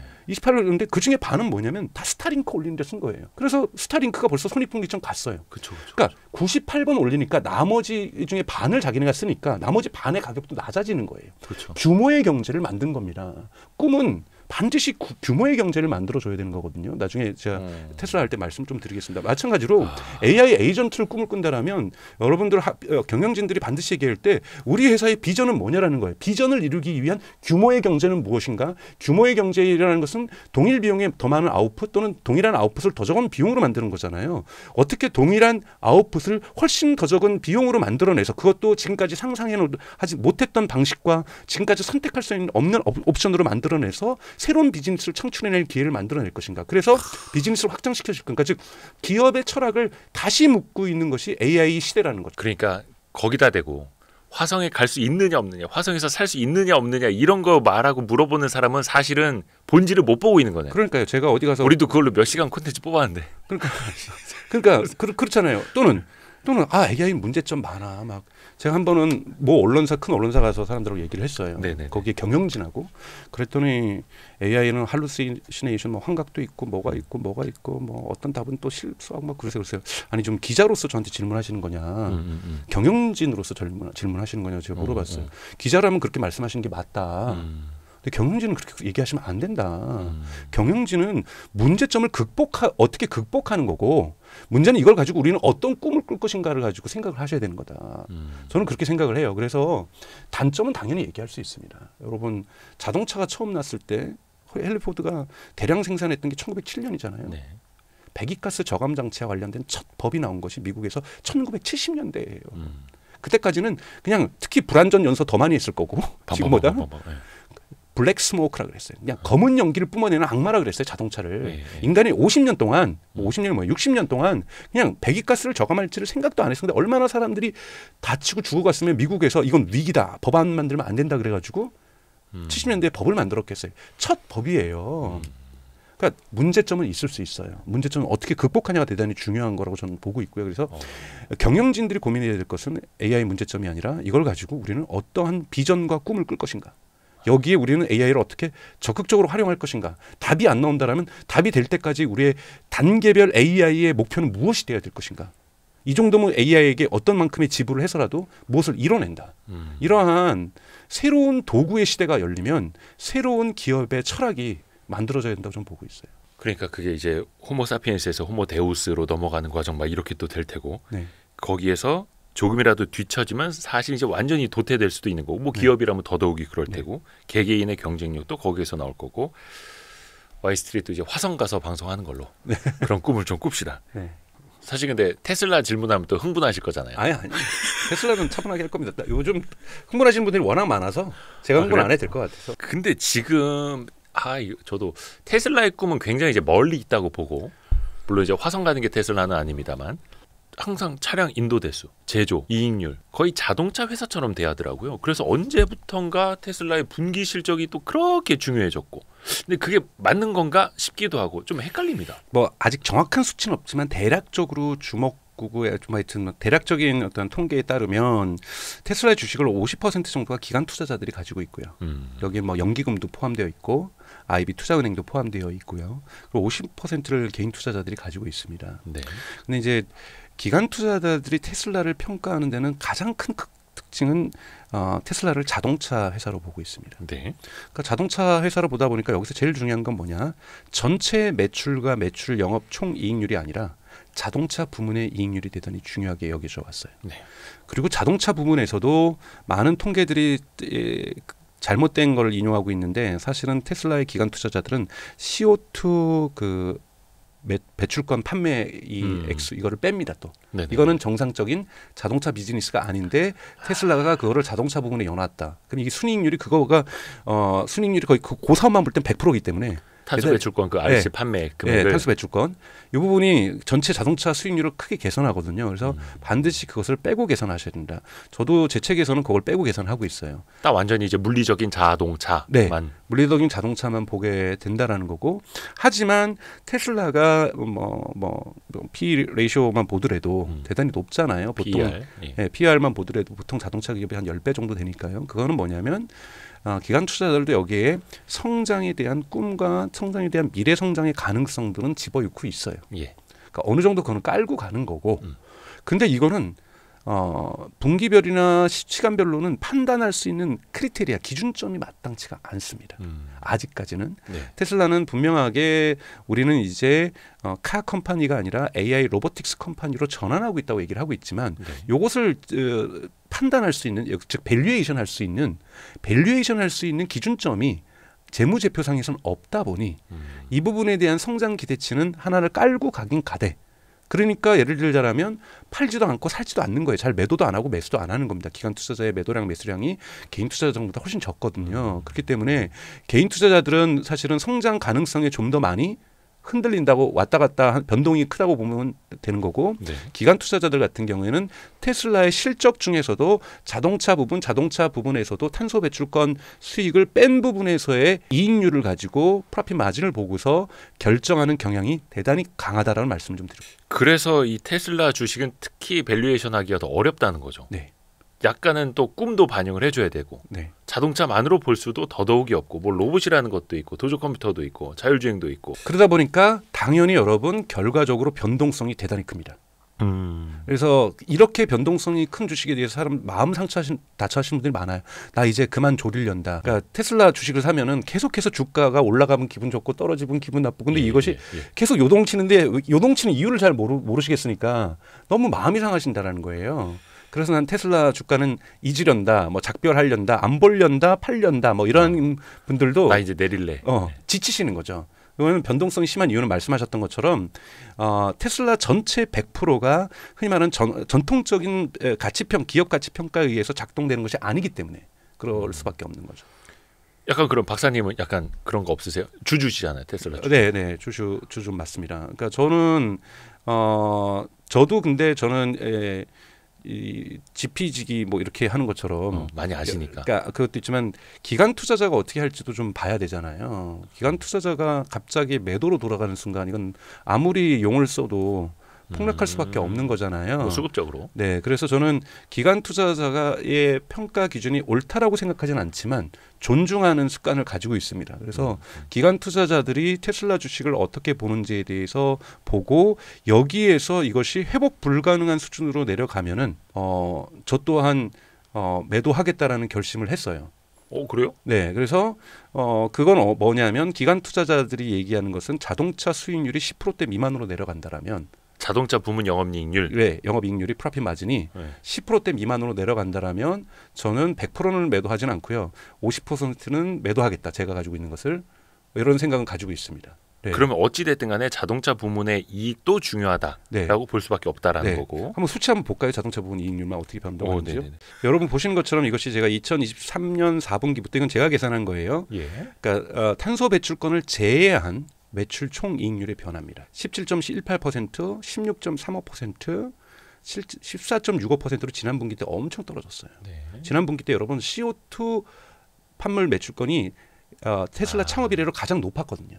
자동차가 아니라 네, 그걸 빼버리면 배출권으로 많이 네, 벌었다. 빼버리면 이렇게 나온다는 거고 17.10으로 지금 이것이 올라 버렸거든요. 그렇죠. 그래서 좀 호평을 받았죠. 네, 호평을 그러니까 이러한 이 부분이 가장 중요하다라는 거예요. 예. 이건 뭐냐면 그러면서 Q&A 시간에 일론 머스크가 뭐라고 그랬냐면 9월 달에 9월이라고 특징하지는 않았어요. 3분기 내에 됐다는데 사실은 전 9월이라고 보고 있는데 예. 사이버 트럭이 드디어 손익분기점에 들어왔다라는 거예요. 그거 지금 많이 팔았나요? 물론 이제 인도는 되고는 있는데. 많이 팔고 있죠. 사이버 트럭이. 근데 지금 예. 여러분 사이버 트럭은 지금까지도 팔면 손해였던 제품이죠. 왜냐하면 아직까지 전체 왜냐하면 자동차 산업은 여러분 고정 비용이 매우 높은 규모의 경제 산업입니다. 고정 비용이 높아서 그러니까 매출량 대지 비용의 변화가 어떻게 나냐면 처음에 대단히 높은 점에서 시작을 해서 예. 0대를 만들어도 비용이 있어요. 그 이후로 아주 낮게 증가를 합니다. 이건 한계 비용이 대단히 낮다라는 거거든요. 근데 어느 정도 생산량이 와줘야 손익분기점에 옵니다. 그렇죠. 그리고 손익분기점부터 올라가게 되는데 이때부터는 대단히 큰 이익을 보게 되는 거죠. 그렇죠. 근데 이 손익분기점까지는 무조건 손해를 볼 수밖에 없는 거예요. 네. 근데 사이버 트럭이 일론 머스크의 표현에 따르면 간접적으로 추론할 때 3분기 때 됐다고 하니까 원래는 2분기 컨퍼런스 콜에서 뭐라 그랬냐면 올해 하반기에 손익분기점에 사이버 트럭이 하는 게 목표라고 얘기를 했어요. 근데 3분기 때 됐다고 얘기를 했으니까 이건 9월 달에 됐다고 볼 수가 있는 거거든요.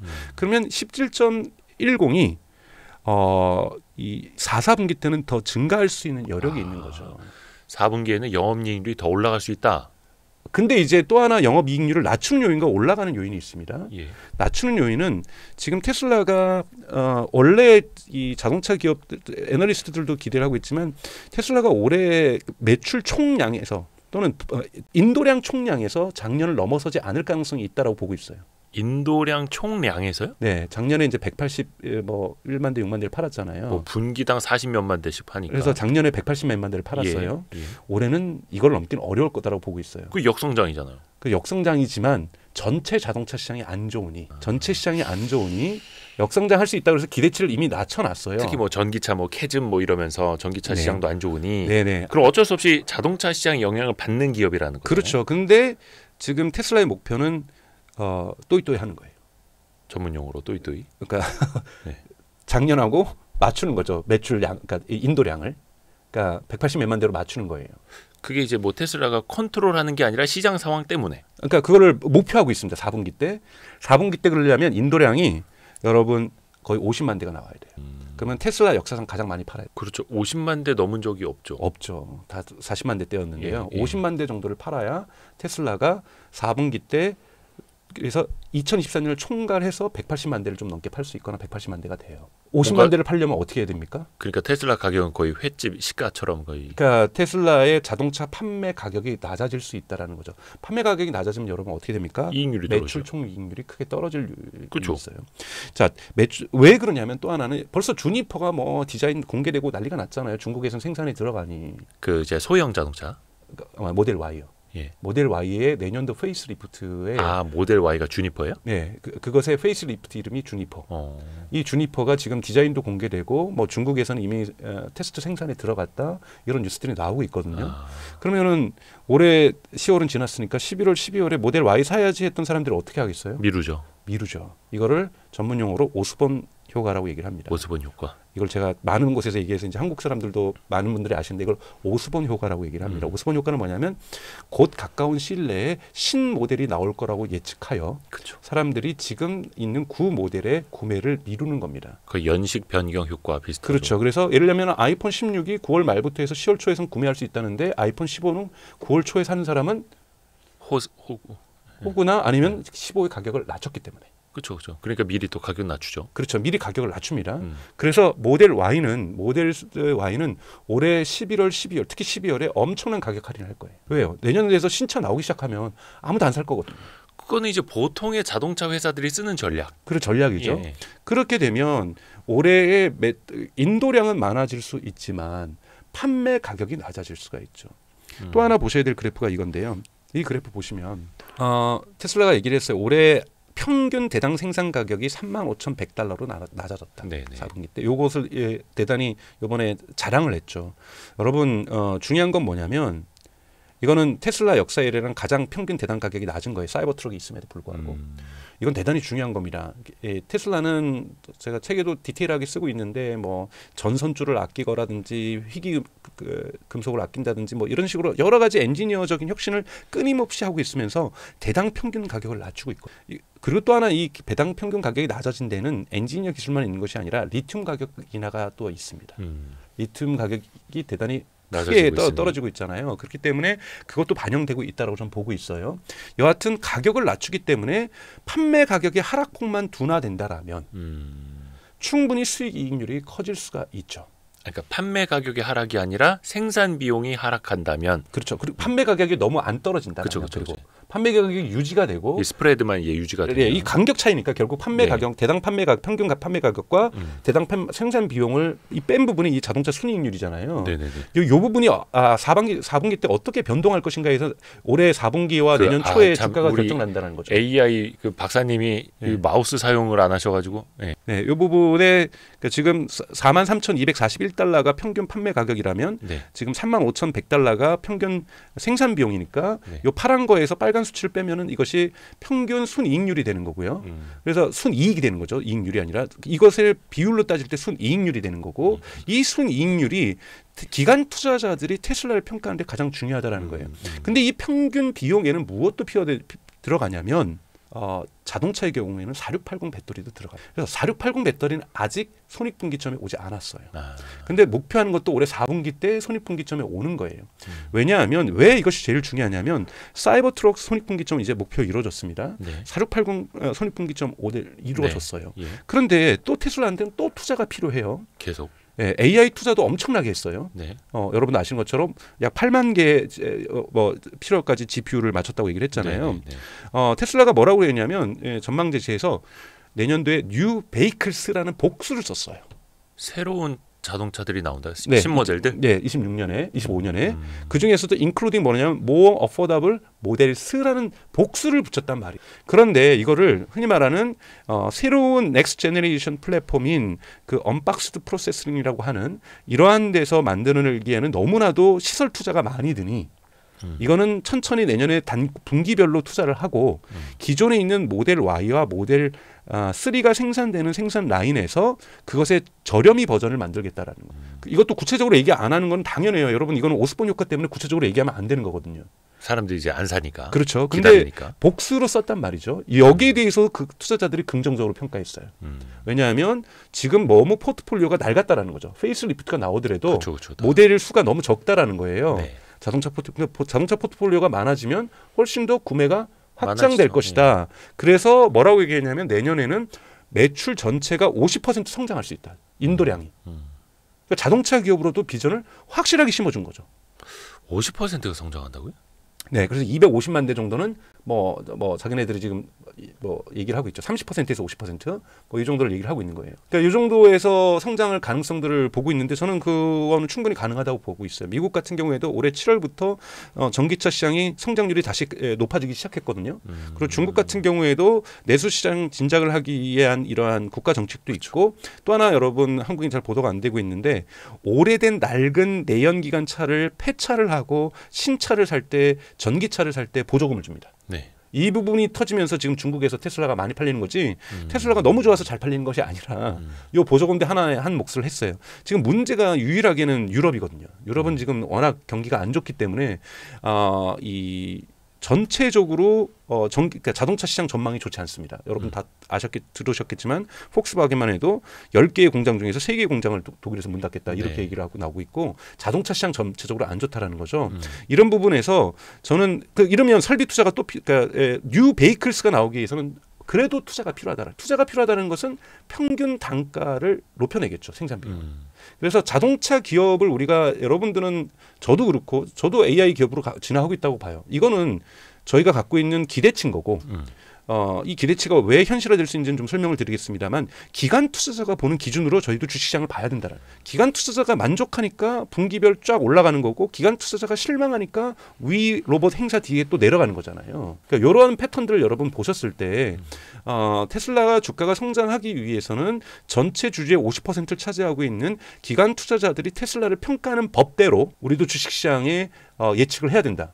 언제까지 해야 되느냐? AI와 로보틱스가 재무제표에 등장하기 전까지는. 지금 아직까지 AI 매출과 로보틱스의 매출이 재무제표에 등장하고 있지 않잖아요. 그렇죠. 그러면 AI의 수익률, 즉 자율주행의 수익률, 옵티머스의 수익률을 지금 따질 수도 없는데 어딘가에는 이제 투자 비용으로 녹아 있겠죠. 투자 비용으로만 들어가 있는 거죠. 투자할 수 있는 넉넉한 캐시플로우도 있고 다 좋아요. 지금 AI 기업으로 전환하는 모든 것들이 다 좋습니다. 나번에 AI 부분, 자율주행과 로보틱스 부분에서 따로 말씀드리겠지만 전 전망도 좋다고 생각을 하고 있어요.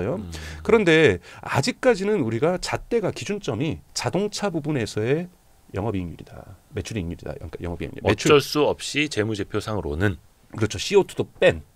자 이렇게 봤을 때는 이 기준으로 봤을 때도 이번에는 대단히 좋았다. 이번에 주가가 올랐던 이유에는 또 하나는 초반에 기대치가 낮았어요. 기대치가 낮았기 때문에 어닝 서프라이즈가 생긴 거잖아요. 안 좋을 거라고들 봤죠, 당연히. 네, 안 좋을 거라고 봤죠. 예를 들자면 3분기 인도량도 46만 2,800대를 했지만 사실은 월가보다는 700대인가 좀 미달하긴 했어요. 근데 크게 미달 안에서 반응이 나쁘지 않았던 거고 위로버스 저는 행사 너무 좋았거든요. 근데 월가에서는 다 실망했잖아요. 뭐 이런 실망도 있었고 그리고 또 매그니피컨트 7 중에서는 2024년 실적도 뭐 최저고 뭐 이러니 기대치가 우선 낮았던 거고 자동차 시장도 좋지 않아요. 뭐 여러분 전기차 시장 자체가 물론 이제 이 중국차 시장이 계속해서 부각하고 있지만 독일 같은 경우에는 전기차 엄청나게 안 팔리고 이거 미국은 근데 명확하게 반전에 들어섰어요. 왜냐하면 이 그래프 보시면 여러분 이 그래프 보시면 위에 파란 줄이 성장률입니다. 순수 전기차의 미국 자동차 시장에서 성장률이고 그리고 밑에 있는 것이 내연기관차의 성장률이에요. 그러면 파란색 보시면 올해 작년 말과 우리가 캐즘 얘기 나왔던 게 이거예요. 쭉 떨어지죠. 근데 성장률이 여러분 마이너스 성장한 거 아니에요. 낮은 성장률인 거죠. 그러니까 저는 그래서 이걸 캐즘이라고 보지 않는 건데요. 슬로우 다운이라고 보는 건데요. 그래서 뚝 떨어지긴 했어요. 근데 언제 다시 올라가기 시작합니까? 그러니까 7월부터 올라가기 시작하고 있어요. 6, 7월에. 6, 7월부터 성장률이 반등하고 있다. 하지만 6, 7월에 어떤 현상이 일어나고 있습니까? 내연기관이 마이너스 성장으로 들어가 버리고 있잖아요. 그렇기 때문에 지금 스텔란티스의 자회사인 미국의 지프 회사는 공장 하나를 문을 닫기 결정 났잖아요. 이런 일들이 미국에서 벌어지고 있는 거고 독일 이거는 미국 시장입니다만 독일도 마찬가지로 내연기관을 마이너스 성장하기 시작했거든요. 그러니까 이런 부분들이 있다라는 부분인 거고 그리고 어느 정도로 또 하나는 경쟁 기업들이 그러니까 테슬라가 너무 잘하고 있다는 평가가 뭐냐면 경쟁 기업들이 한번 지펴보실까요? 이건 정말 독일 기업들이 망한 이유를 정확하게 볼 수가 있어요. 이것이 미국 내에서 독일 전기차 판매율의 감소율이에요. 전기차만? 네, 전기차만 3분기 때. 그러니까 폭스바겐 마이너스 58%. 같은 브랜드이면 다른 브랜드이면 같은 회사죠. 아우디 마이너스 28%. 포르쉐 마이너스 24%. 다 이게 다 폭스바겐 거잖아요. 폭스바겐이 지금 미국에서 3분기 동안 전기차 매출이 바닥을 치고 있는 거예요. 다른 데는 전기차가 아까 전에 앞서 보셨던 것처럼 전기차가 성장하고 있는데 잠깐 저기에서 이제 BMW하고 메르세데스 벤츠는 폭스바겐 건 아니고 아우디, 포르쉐만 폭스바겐 거고. 근데 BMW하고 메르세데스도 마이너스잖아요. 그렇죠. 근데 아까 뭐라 말씀하셨죠? 6월, 7월부터는 성장세로 돌아섰어면 전기차가 미국도. 그런데 독일차는 죽쓰고 있는 거예요. 그러니까 이렇게 독일이 그만큼 전기 자동차 경쟁력이 없다라는 거죠. 그럼 독일 전기차만 보면 또 뭐 캐즘 얘기하실 수가 있지만 이건 독일 자동차 정말 못하는 겁니다. 그러니까 못하는 상황이라는 거고 그래서 이 자동차 시장이 되게 혼조세를 기록하고 있는 상황에서 테슬라가 저렇게 수익률도 좋고 딜리버리도 저 정도면 괜찮고 그리고 전망도 내년에는 더 많은 차를 내놓겠다고 하니까 뭔가 패권을 가져가겠구나. 이거에 대한 기대치가 있는 거죠. 독일 자동차 갑자기 좋아져가지고 막 갑자기 4분기 때 내년에 독일 자동차들이 미국에서 막 성장률을 갖다가 지금 마이너스 58%를 막 68%로 끌어올릴 수 있고 이런 상황이 아니라고 본다라면 전기차는 전체적으로 호조를 이루고 있으니 아하 테슬라가 유아 독존할 수 있겠구나. 시장 점유율이 50% 미만으로 떨어져서 49% 48% 된 건 중요하지 않습니다. 자동차 시장 자체가 커지고 있는 거니까. 그러니까 이런 부분에서 미국 기업들이 좀 힘을 내는 거죠. GM하고 포드가 예상외로 못했었잖아요. 네. 미국 기업들이 힘을 내고 있고 현대차, 기아차 힘을 내고 있고 그리고 테슬라가 끌어가고 있고 이러한 근데 여기에 새로운 신모델까지 나온다 그러면 내년에 자동차 시장에서 전기차 자동차 시장이 괜찮은 판을 형성할 수 있겠구나. 중국 또한 저렇게 성장하고 있고 유럽은 워낙 바닥이니까 바닥보다만 좋으면 되는 그러니까 기저 효과만 있으면 되는 거니까 이렇게 되니까 2025년 전망에 대해서 테슬라에 대해서 자동차 기업으로서의 테슬라 기업의 전망이 나쁘지 않다라는 평가가 기관 투자자들에게 나오면서 지금 주가 상승을 만들고 있다. 그러니까 완전히 순수하게 네. 판매 대수 보고 인도량 보고 생산량 보고 영업이익률 보고 자동차 회사로만 따지고 봐도 다른 회사들보다 더 낫다. 네. 그 결론이네요. 네. 왜냐하면 자동차 기업에서 여러분 플러스 내는데 거의 없어요. 그렇죠. 지금은 네. 자동차 전반적으로 세계 시장도 1억대 뭐 회복 못 하고 있고. 네네네. 비아디 정도가 아주 낮은 정도의 수익률을 내고 있거든요. 그래서 순수 전기차 부분에서는 수익을 내고 있는 데가 많지가 않습니다. 왜냐하면 계속해서 투자도 해야 되고 그러네요. 그리고 그렇게 재무제표 만들 때도 순수 전기차 부분의 영업이익률을 현대자동차 같은 경우 밝히지 않고 있어요. 오히려 거기는 이제 그 고급 차종이라든지 네. 하이브리드라든지 네. 이런 또 이제 잘 팔리니까 커버가 또 양쪽에서 되는 것도 그러니까, 있는 거고. 그러니까 현대자동차가 재무제표상에 순수 아이오닉하고 EV6 맞았는데 전기자동차만의 생산 단가, 매출 단가를 얘기를 하면서 순이익률을 안 해주고 있으니까 사실 읽어낼 수가 없잖아요. 밝히지 않고 있으니까요. 그런데 추론할 때는 이익이 나더라도 높은 수치는 아닐 거다. 한 자릿수 수치일 것입니다. 근데 테슬라는 두 자릿수 수치잖아요. 그래서 네. 테슬라가 두 자릿수 수치를 유지하는 것이 매우 중요합니다. 기관 투자자. 지금은 14%대에서 17%대까지 반등을 했지만 이게 10%를 밑돌면 기관 투자는 던질 겁니다. 매도로 나설 거고요. 근데 앞에서 말씀하신 그 내용 중에 강종수 박사님은 그 영업이익률이 10%를 밑돌면 내가 팔겠다가 아니라 기관들이 파니까 그걸 내가 인정하겠다. 네, 그래서 나도 팔겠다. 일부분은 줄일 팔겠다. 수밖에 없다. 네. 이런 논리로. 네, 네. 그것이 제가 테슬라 투자에 세워놓은 대단히 중요한 투자 기준입니다. 요건 이제 전통적인 자동차 부분에 대한 네. 이야기였고 로봇 택시를 얼마 전에 이제 공개를 했습니다. 원래는 이제 8월 8일에 공개하려고 했다가 10월 10일로 바꿨죠. 네. 근데 그 이후에 주가가 작살이 났습니다. 아니 근데 사람들이 또 기대를 했던 부분도 있고 물론 이제 로봇 택시가 당장 내일 모레부터 상용화될 겁니다를 기대를 했던 거는 아닌데 왜 그렇게 좀 혹평을 받았다 보세요? 우선은 사람들이 성격을 이해하지 못했다고 저는 보고 꿈을 팔고 있다라는 걸 해석하지 못했다고 저는 생각이 들어요. 그러니까 우선은 그건 마케팅 이벤트 행사였기 때문에 흔히 말하는 실적을 발표하고 해서 컨퍼런스 콜을 하면서 Q&A를 하는 시간이 아니었죠. 투자자들의 질문에 답하는 시간이 아니라 그냥 보여주는 테슬라가 가지고 있는 비전과 꿈을 보여주는 행사였다라는 거예요. 근데 투자자들은 이것에 대해서 주가랑 연동시키니까 구체적인 데이터가 없는 거죠. 구체적으로 이게 몇 년도부터 어떻게 하고 매출은 어떻게 나며 뭐 이런 얘기를 안 하고서 그러니까 인베스터스 데이가 아니라 그렇죠. 그냥 쇼하는 날이었는데 네. 기대는 투자자들이 기대를 해버리니까 우리 나 실망했어. 뭐 저기 뭐 그냥 자기 잘났다라는 거네. 쉽게 얘기해서. 옛날에 그 옵티머스 쫄쫄이 입고 춤추던 약간 그런 느낌으로 그런 느낌으로 뭐 차 타고 나오더니 네. 자기 혼자 뭐 얘기하고 화면상으로 브레이드 러너가 나오는데 나는 브레이드 러너를 영화를 좋아하지만 그러한 디스토피아가 오는 걸 바라지 않는다. 내가 원하는 거는 쫙 보면서 LA 사진 그 야구장 보여주면서 주차장이 필요 없는 사회 여기 주차장이 없으니 이게 다 어디 갈까 녹지로 변할까 그랬더니 갑자기 초록색으로 쫙 변하잖아요. 얼마나 투자자들 웃었겠어요. 저는 근데 사실은 저는 그런 사회를 꿈꾸거든요. 큰 그림 보는 사람들. 그러니까 그런 것이 좋아요. 그런 것 목표 제가 앞부분에 따로 말씀드렸던 것처럼 스페이스X가 지금 성공한 가장 큰 이유는 화성에 대한 꿈을 꾸었기에 화성에 가려고 하는 경제적인 규모의 경제를 우주 산업에서 어떻게 만들 것인가를 봤을 때 그것의 첫 번째 열쇠로 재사용 가능한 부스터로 봤다라는 거고 로켓으로 봤다라는 것 예. 여기에 목숨 걸었다라는 것 이것이 성공함으로써 로켓 한 번 발사 비용이 기하급수적으로 떨어졌고 네. 그러니까 1년에 100개씩 쏠 수 있는 로켓을 이거는 인류 역사상 없었던 거고요. 여러분 통계적으로 보잖아요. 스페이스 X가 없었으면요. 작년에 가장 많은 로켓을 쏜 국가는 미국이 아니라 중국이에요. 중국이 국가적으로 우주 산업에 엄청나게 투자를 하고 있으니까. 예. 근데 스페이스 X가 100개 딱 해주니까 이 정리가 되는 거거든요. 그러니까 우주 산업을 만들기 위해서도 규모의 경제는 반드시 필요합니다. 그래서 이 규모의 꿈을 크게 꿔야 되는 꿈을 거고. 크게 꿔야 되고 그 꿈을 크게 해서 규모의 경제를 어떻게 이룰까? 저 웨이모를 그냥 연결해서 말씀을 드리면 웨이모의 기술은 현대 단계에서는 테슬라에 앞서 있는 거 맞아요. 웨이모는 지금 여러분 웨이모가 밝힌 통계에 의하면 7월부터는 일주일에 유료 결제가 10만 건이 이루어지고 있어요. 웨이모 자율주행 택시요. 네. 이제는 우버에서 한국인들도 관광객들도 누구든지 부를 수 있거든요. 우버 앱만 깔면은. 그래서 LA, 샌프란시스코, 그다음에 피닉스, 오스틴 4개 도시 그리고 또 앞으로 2개 도시를 더 확장한다 그러고요. 잘 되고 있어요. 네. 물론 근데 웨이모를 단점을 보죠. 2가지 단점이 있어요. 하나는 차량 지금 현재 생산 가격이 20만 달러입니다. 왜냐하면 레이더하고 라이다를 붙이잖아요. 2억 7천만 원. 그렇죠. 네. 이거는 택시 운전사들도 사기 힘들고 예. 그냥 웨이모가 직접 해야죠. 예. 그리고 개인이 살 수 있는 차량도 아니죠. 그렇죠. 그리고 외형도 너무 거대하잖아요. 여기 뭐 현대 아이오닉하고 같이 협업한다 그러더라도 그게 장비 붙이면 그냥 20만 달러가 될 거예요. 자, 대중화되기 위해서는 그럼 그거를 가격을 내쳐서 10만 달러에 막 라이다 달려 있는 거 여러분 사시겠어요? 택시 영업 하시려고? 잘 안 사실 거예요.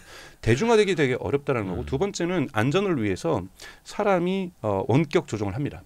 필요시 개입. 예, 필요시 개입. 이걸 크루즈는 하도 많이 하다 보니까 5마일 하다 보니까 사람이 너무 많이 필요했고 그리고 그러다가도 사고를 냈고 근데 크루즈도 저기 웨이모도 원격 조정 사람들이 항상 대기하고 있고 적절한 시기에 아직도 개입을 하고 있어요. 자, 이것이 규모의 경제로 갈 수 있을까요? 안 되겠네요. 어려워요. 사람들이 옆에 계속 옆에는 아니고 어디 뭐 데이터 센터 같은 데 쫙 앉아가지고 레이서들처럼 이제 오락기 핸들 잡고 이렇게 기다리고 있는. 중국의 바이두의 아폴로라는 로봇 택시도 한번 옛날에 그런 이미지가 나왔었는데 엄청난 이 원격 조종자들이 앉아 있는 거예요. 그렇죠. 이거는 규모의 경제로 근본적으로 갈 수가 없습니다. 규모의 경제로 어떻게 지금 우리가 논의해야 될 것은 자율주행 기술도 기술이지만 규모의 경제로 어떻게 갈 것인가. 라는 건데요. 제가 요즘 최근에 읽었던 글 중에 학술 논문 중에 2000년도 초반에 나온 논문인데 비터 레슨, 되게 쓴 교훈이라는 논문이 있습니다. 더 비터 레슨이라는 것에 보면 어떤 얘기가 나오면 AI를 진화시킴에 있어서 다양한 시도를 해봤다. 즉 AI의 이 신경망 학습을 이 블랙박스로 놓여 있는 것을 어떻게든지 개선해보기 위해서 인간적으로 개입하고 어떻게 해보고 했는데 결국은 컴퓨팅 파워가 좋아지면서 개선되는 게 더 빠르더라. 트랜지스터의 능력, 그러니까 지금은 GPU의 능력이 AI 진화에 있어서 가장 중요하다라는 거예요. 자, 그러니까 이 센서도 중요하지만 센서보다 더 중요한 것은 AI라는 거고 AI의 그 성능은 GPU가 결정을 한다라는 거예요. 지금까지 웨이모도 그렇고 또 지금까지 테슬라의 FSD가 버전 11까지는 안 좋았던 이유는 GPU가 좋지 않았어요. 근데 HBig이 나왔잖아요. HBig이 쏟아지고 있고 테슬라가 그것을 8만 개를 구축을 했잖아요. 그리고 앞으로 더 늘린다는 거고. 자, 그리고 이제 블랙웰이 나올 거고. 자, 이러면 원래는 그래요. 90대 10의 법칙이 있습니다. 자율주행에는. 즉 90%의 퍼포먼스를 만드는 데는 시간이 10%가 들고 나머지 10%를 완성하는데 시간이 90%가 들어요. 이걸 90대 10의 법칙이라고 얘기를 하거든요. 네. 모든 소프트웨어가 그렇고 자율주행도 마찬가지 아니에요. 그러니까 자율주행이 90%까지 왔는데 이 10% 때문에 엄청나게 시간이 걸리는데 이 10%를 일론 머스크가 뭐라 그랬냐면 분명히 병목 현상이 2024년 2분기까지 있었다. 컴퓨팅 병목 현상. 근데 이것이 2분기를 끝으로 해서 해소됐다. 우리는 컴퓨터 병목 현상이 해소됐다라는 거예요. 그것은 어마어마한 도적 컴퓨터가 완성됐다라는 거죠. 네. 그러면서 대단히 좋아지면서 2025년에 기대하는 것은 인간보다 훨씬 더 안전하게 운전하게 될 것이다라고 얘기를 하고 있는 거잖아요. 네. 여기는 또 살짝 트릭이 있죠. 인간은 사고를 좀 내거든요. 사실 인간 사고율도 만만치 않죠. 그렇죠. 인간보다 안전해진다는 건 제가 인간보다 훨 수십 배 좋아진다 이렇게 얘기를 해야 되는데 인간보다 좋아진 건 당연한 거고요. 그러니까 저는 2025년에 안 될 수도 있지만 지금 생각했던 것보다 컴퓨팅 파워가 무진장 좋아지고 있다. 자, 이렇게 했을 때 어떤 효과가 있을 수 있냐면 테슬라는 버전업을 해결하면 지금까지 700만 대의 차량을 만들었잖아요. 네. 물론 지금 이 버전업을 해서 흔히 말하는 FS13이 나오면 가장 큰 논쟁은 하드웨어 3와 하드웨어 4가 있는데 이걸 뭐 AI3, AI4라고도 얘기하는데 흔히 말하는 추론 칩이 깔려 있는 것들이 지금 차량에 다 장착이 되어 있습니다. 네. FS를 쓰지 않던. 네. 그래서 FS를 쓰게 되면 이것이 가동이 연결되게 되죠. 근데 이제 하드웨어 3에서 버전 그러니까 FS13 내년에 나올 것들이 작동이 안 될 수 있으니까 일론 머스크가 이번에 발표한 거는 필요하면 무료로 업그레이드 해줄 수 있다. 그러니까 하드웨어를 갈아 껴주겠다. 그래서 갈아 껴주겠다 예. 무상으로 뭐 이런 얘기도 하고 있거든요. 근데 가능하다면 하드웨어 3에서도 가능하게 해보겠다. 만약에 저희들이 실패한다라면 뭐 이런 얘기들은 하고 있습니다만 자, 이 부분만 해결이 된다라면 지금 700만 대가 아니래도 좋아요. 그냥 500만 대로 치죠. 500만 대에서 어느 순간 자율주행이 되는 거예요. 착착착착착. 그러니까 소프트웨어만 업데이트하면 자 이것이 규모의 경제. 그러니까 그 보정해주는 운전자들 저기 대리기사님들처럼 기다리지 않고 있어도. 네, 그러니까 제가 소프트웨어만 업데이트하면 어느 순간 기존에 팔렸던 가격으로 팔렸던 모든 차량이 월 이용료만 내면 갑자기 자율주행으로 바꿀 수 있는 것이 바로 자율주행 시장이 어떻게 규모의 경제로 이루어질 수 있을 것인가에 대한 이것이 유일한 답은 아니겠지만 대단히 뚜렷한 답을 주고 있다라는 거예요. 예. 그렇기 때문에 저는 두 가지 시장에 대한 접근법, 즉 대단히 고가의 차량으로 레이더와 라이다를 다 설치해서 레이더하고 라이다라는 것은 하나는 빛을 쏘는 거고 하나는 음파를 쏴가지고 네. 앞에와의 거리를 정확하게 계산합니다. 예. 이거는 이 정확도를 대단히 특히 앞에 있는 사물과의 정확도를 높일 수가 네. 있거든요. 특히 어두울 때, 비가 올 때 대단히 좋습니다. 그렇죠. 안전성이 더 높아지죠. 근데 좀 추가적으로 얘기하면 테슬라도 훈련을 할 때는 레이더하고 라이다에 있는 차량을 돌립니다. 네. 그래서 막 일각에서 이제 트릭 쓴 거 아니냐 막 이런 얘기도 나오고. 아니죠. 학습할 때는 필요해요. 중간중간에. 학습할 때. 왜냐하면 그래서 어두울 때 저 정도 보이는 것이 카메라로 보이는 것이 레이더로 라이다로 찍어주면서 이거는 몇 메타 거리라고 이 비전, 그러니까 컴퓨터로 본 이 카메라로 본 시각에 대한 거리감을 정확도를 알려주는 거거든요. 네, 그러니까 너가 지금 카메라로 이 정도로 흐릿하게 보이는 것은 이 정도 날씨에서 레이더, 라이다를 바로 찍어줄 테니까 이거는 1.5m의 거리야. 도로주행 시험 볼 때 옆에 선생님이 가르쳐 주듯이. 그렇지. 해주면 이게 흔히 말해서 이것이 어노테이션이라고 해서 이렇게 데이터가 언톨로지라고도 할 수도 있고 이게 여기다 이렇게 태그가 붙는 거거든요. 그러면 나중에 레이더, 라이더 없이도 사진 때. 이것이 판단할 수가 있는 거죠. 이 거리감을. 선생님이 저거 200m라고 해서 이렇게. 그러니까 이것이 정확도를 가지고 계산해 줬으니까 그렇게 해서 지금 테슬라 같은 경우에는 카메라만으로도 자율주행이 가능하게 하겠다라고 얘기를 하고 있는 거거든요. 그래서 어느 정도의 레이더, 라이다는 학습용으로 흔히 말해서 학습 데이터에다 태그를 붙여주고 이런 용으로 라이다하고 레이다는 쓰고 있어요. 근데 일반 차량에는 라이다, 레이다는 없는 전혀 거고. 없는 거죠. 그러니까. 그러면 이것이 규모의 경제로 이루어진다라는 거예요. 그렇게 되는 이러한 부분에서 저는 테슬라의 접근 방식은 근본적으로 접근하는 방식에서 시장을 만들려고 하는 차원에서는 맞다. 그러니까 차마다 다 웨이모처럼 다 라이다, 레이다 다 붙여놓는 게 아니라 그럼요. 그냥 선생님으로 몇 번 저 카메라와 그 비전을 가르쳐주는 정도로만 하고 차에서 내려주시는. 그렇게 될 경우에 이 시장이 빨리 올 수 있다라는 거고 2025년에는 일론 머스크는 로봇택시는 네. FSD라고 얘기 안 했어요. 로봇택시는 2026년이야 될 수도 있고 빠르면 뭐 안 되면 2027년 전엔 될 거라는데 일론 머스크의 타임라인 여러분 잘 안 믿으시니까 저도 잘 안 믿고 2027년, 2028년으로 삼아도 좋아요. 네. 근데 그 전에 뭐가 나올 거냐면 FSD 13부터는 FSD 구독자가 늘어날 거라는. 그리고 중국에서도 허가될 가능성이 높거든요. 2025년 된다고 얘기를 했는데 아마 저는 중국은 될 거라고 봐요. 유럽은 안 될 거라고 확신하고요. 그럼 중국만 되더라도 FSD 구독자가 늘어날 거 아니에요. 이거는 순수하게 AI 매출이죠. AI 매출이 드디어 재무제표에 잡히기 시작할 거다. 그래서 FS 13부터 이런 부분이 생길 거고, 그리고 이제 또 여러분들이 이제 자율주행 볼 때 용어 구별을 하셔야 되는 것이 슈퍼바이즈드라는 용어하고 언슈퍼바이즈드라는 용어가 구별하셔야죠. 지금 쓰는 건 다 FS 12 버전, 12.5 버전은 슈퍼바이즈드. 이거는 인간 감독이라는 뜻입니다. 인간이 전방을 주시하고 있어야 되고 핸들을 스티어링 휠을 주시하고 있어야만 하는 것이 슈퍼바이즈드고요.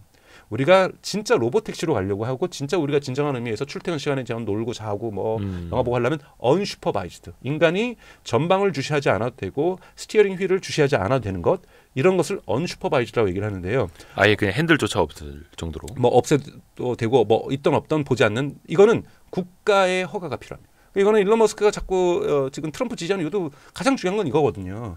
이거 좀 허가 좀 빨리 해달라. 그러면 만약에 트럼프가 되면 다음 임기 안에 자율주행을 시작할 수 있으니. 그렇죠. 그것도 초기에.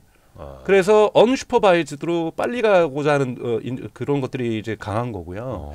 그래서 이 부분은 규제 사항이기 때문에 로봇택시도 규제 사항이에요. 로봇택시를 허가해 주는 거는 도시마다 다르죠. 물론 지금 우버나 리프트에 의해서 뉴욕의 그 옐로 캡들은 다 붕괴되기 시작하고 있지만 그럼에도 불구하고 뉴욕에 들어가기 어렵잖아요. 그러니까 심지어는 여러분 이 뉴욕에 우버하고 리프트가 들어갈 때도 뉴욕에서 여러 복수의 택시 운전자분들이 분신하셨어요.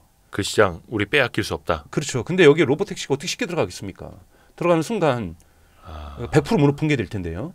그러니까 한국에 서울에 어떻게 들어오겠어요? 아무리 자율주행이 된다고 할지라도. 우리나라는 더 센데. 그러니까 이건 쉽지 않습니다. 이건 사회적으로 이행에 대한 정치적 사회적 합의가 있기 전에는 로봇택시는 쉽게 대도시는 못 들어갑니다. 인구가 소멸하고 있거나 인구가 작은 도시에서 합의가 좀 더 보조금에 대한 게 이루어지고 이런 도시에서는 진행될 수가 있는 거죠.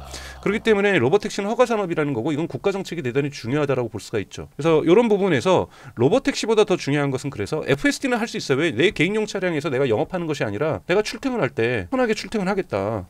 개인용은. 네, 이건 선택할 수 있는 거거든요. 그렇죠. 이 시장이 좀 더 빨리 와야 되고 저는 이 시장이 2025년에 어느 정도 성장하느냐. 왜냐하면 지금도 이거는 가능하고 있으니까요. 물론 슈퍼바이즈드긴 하지만.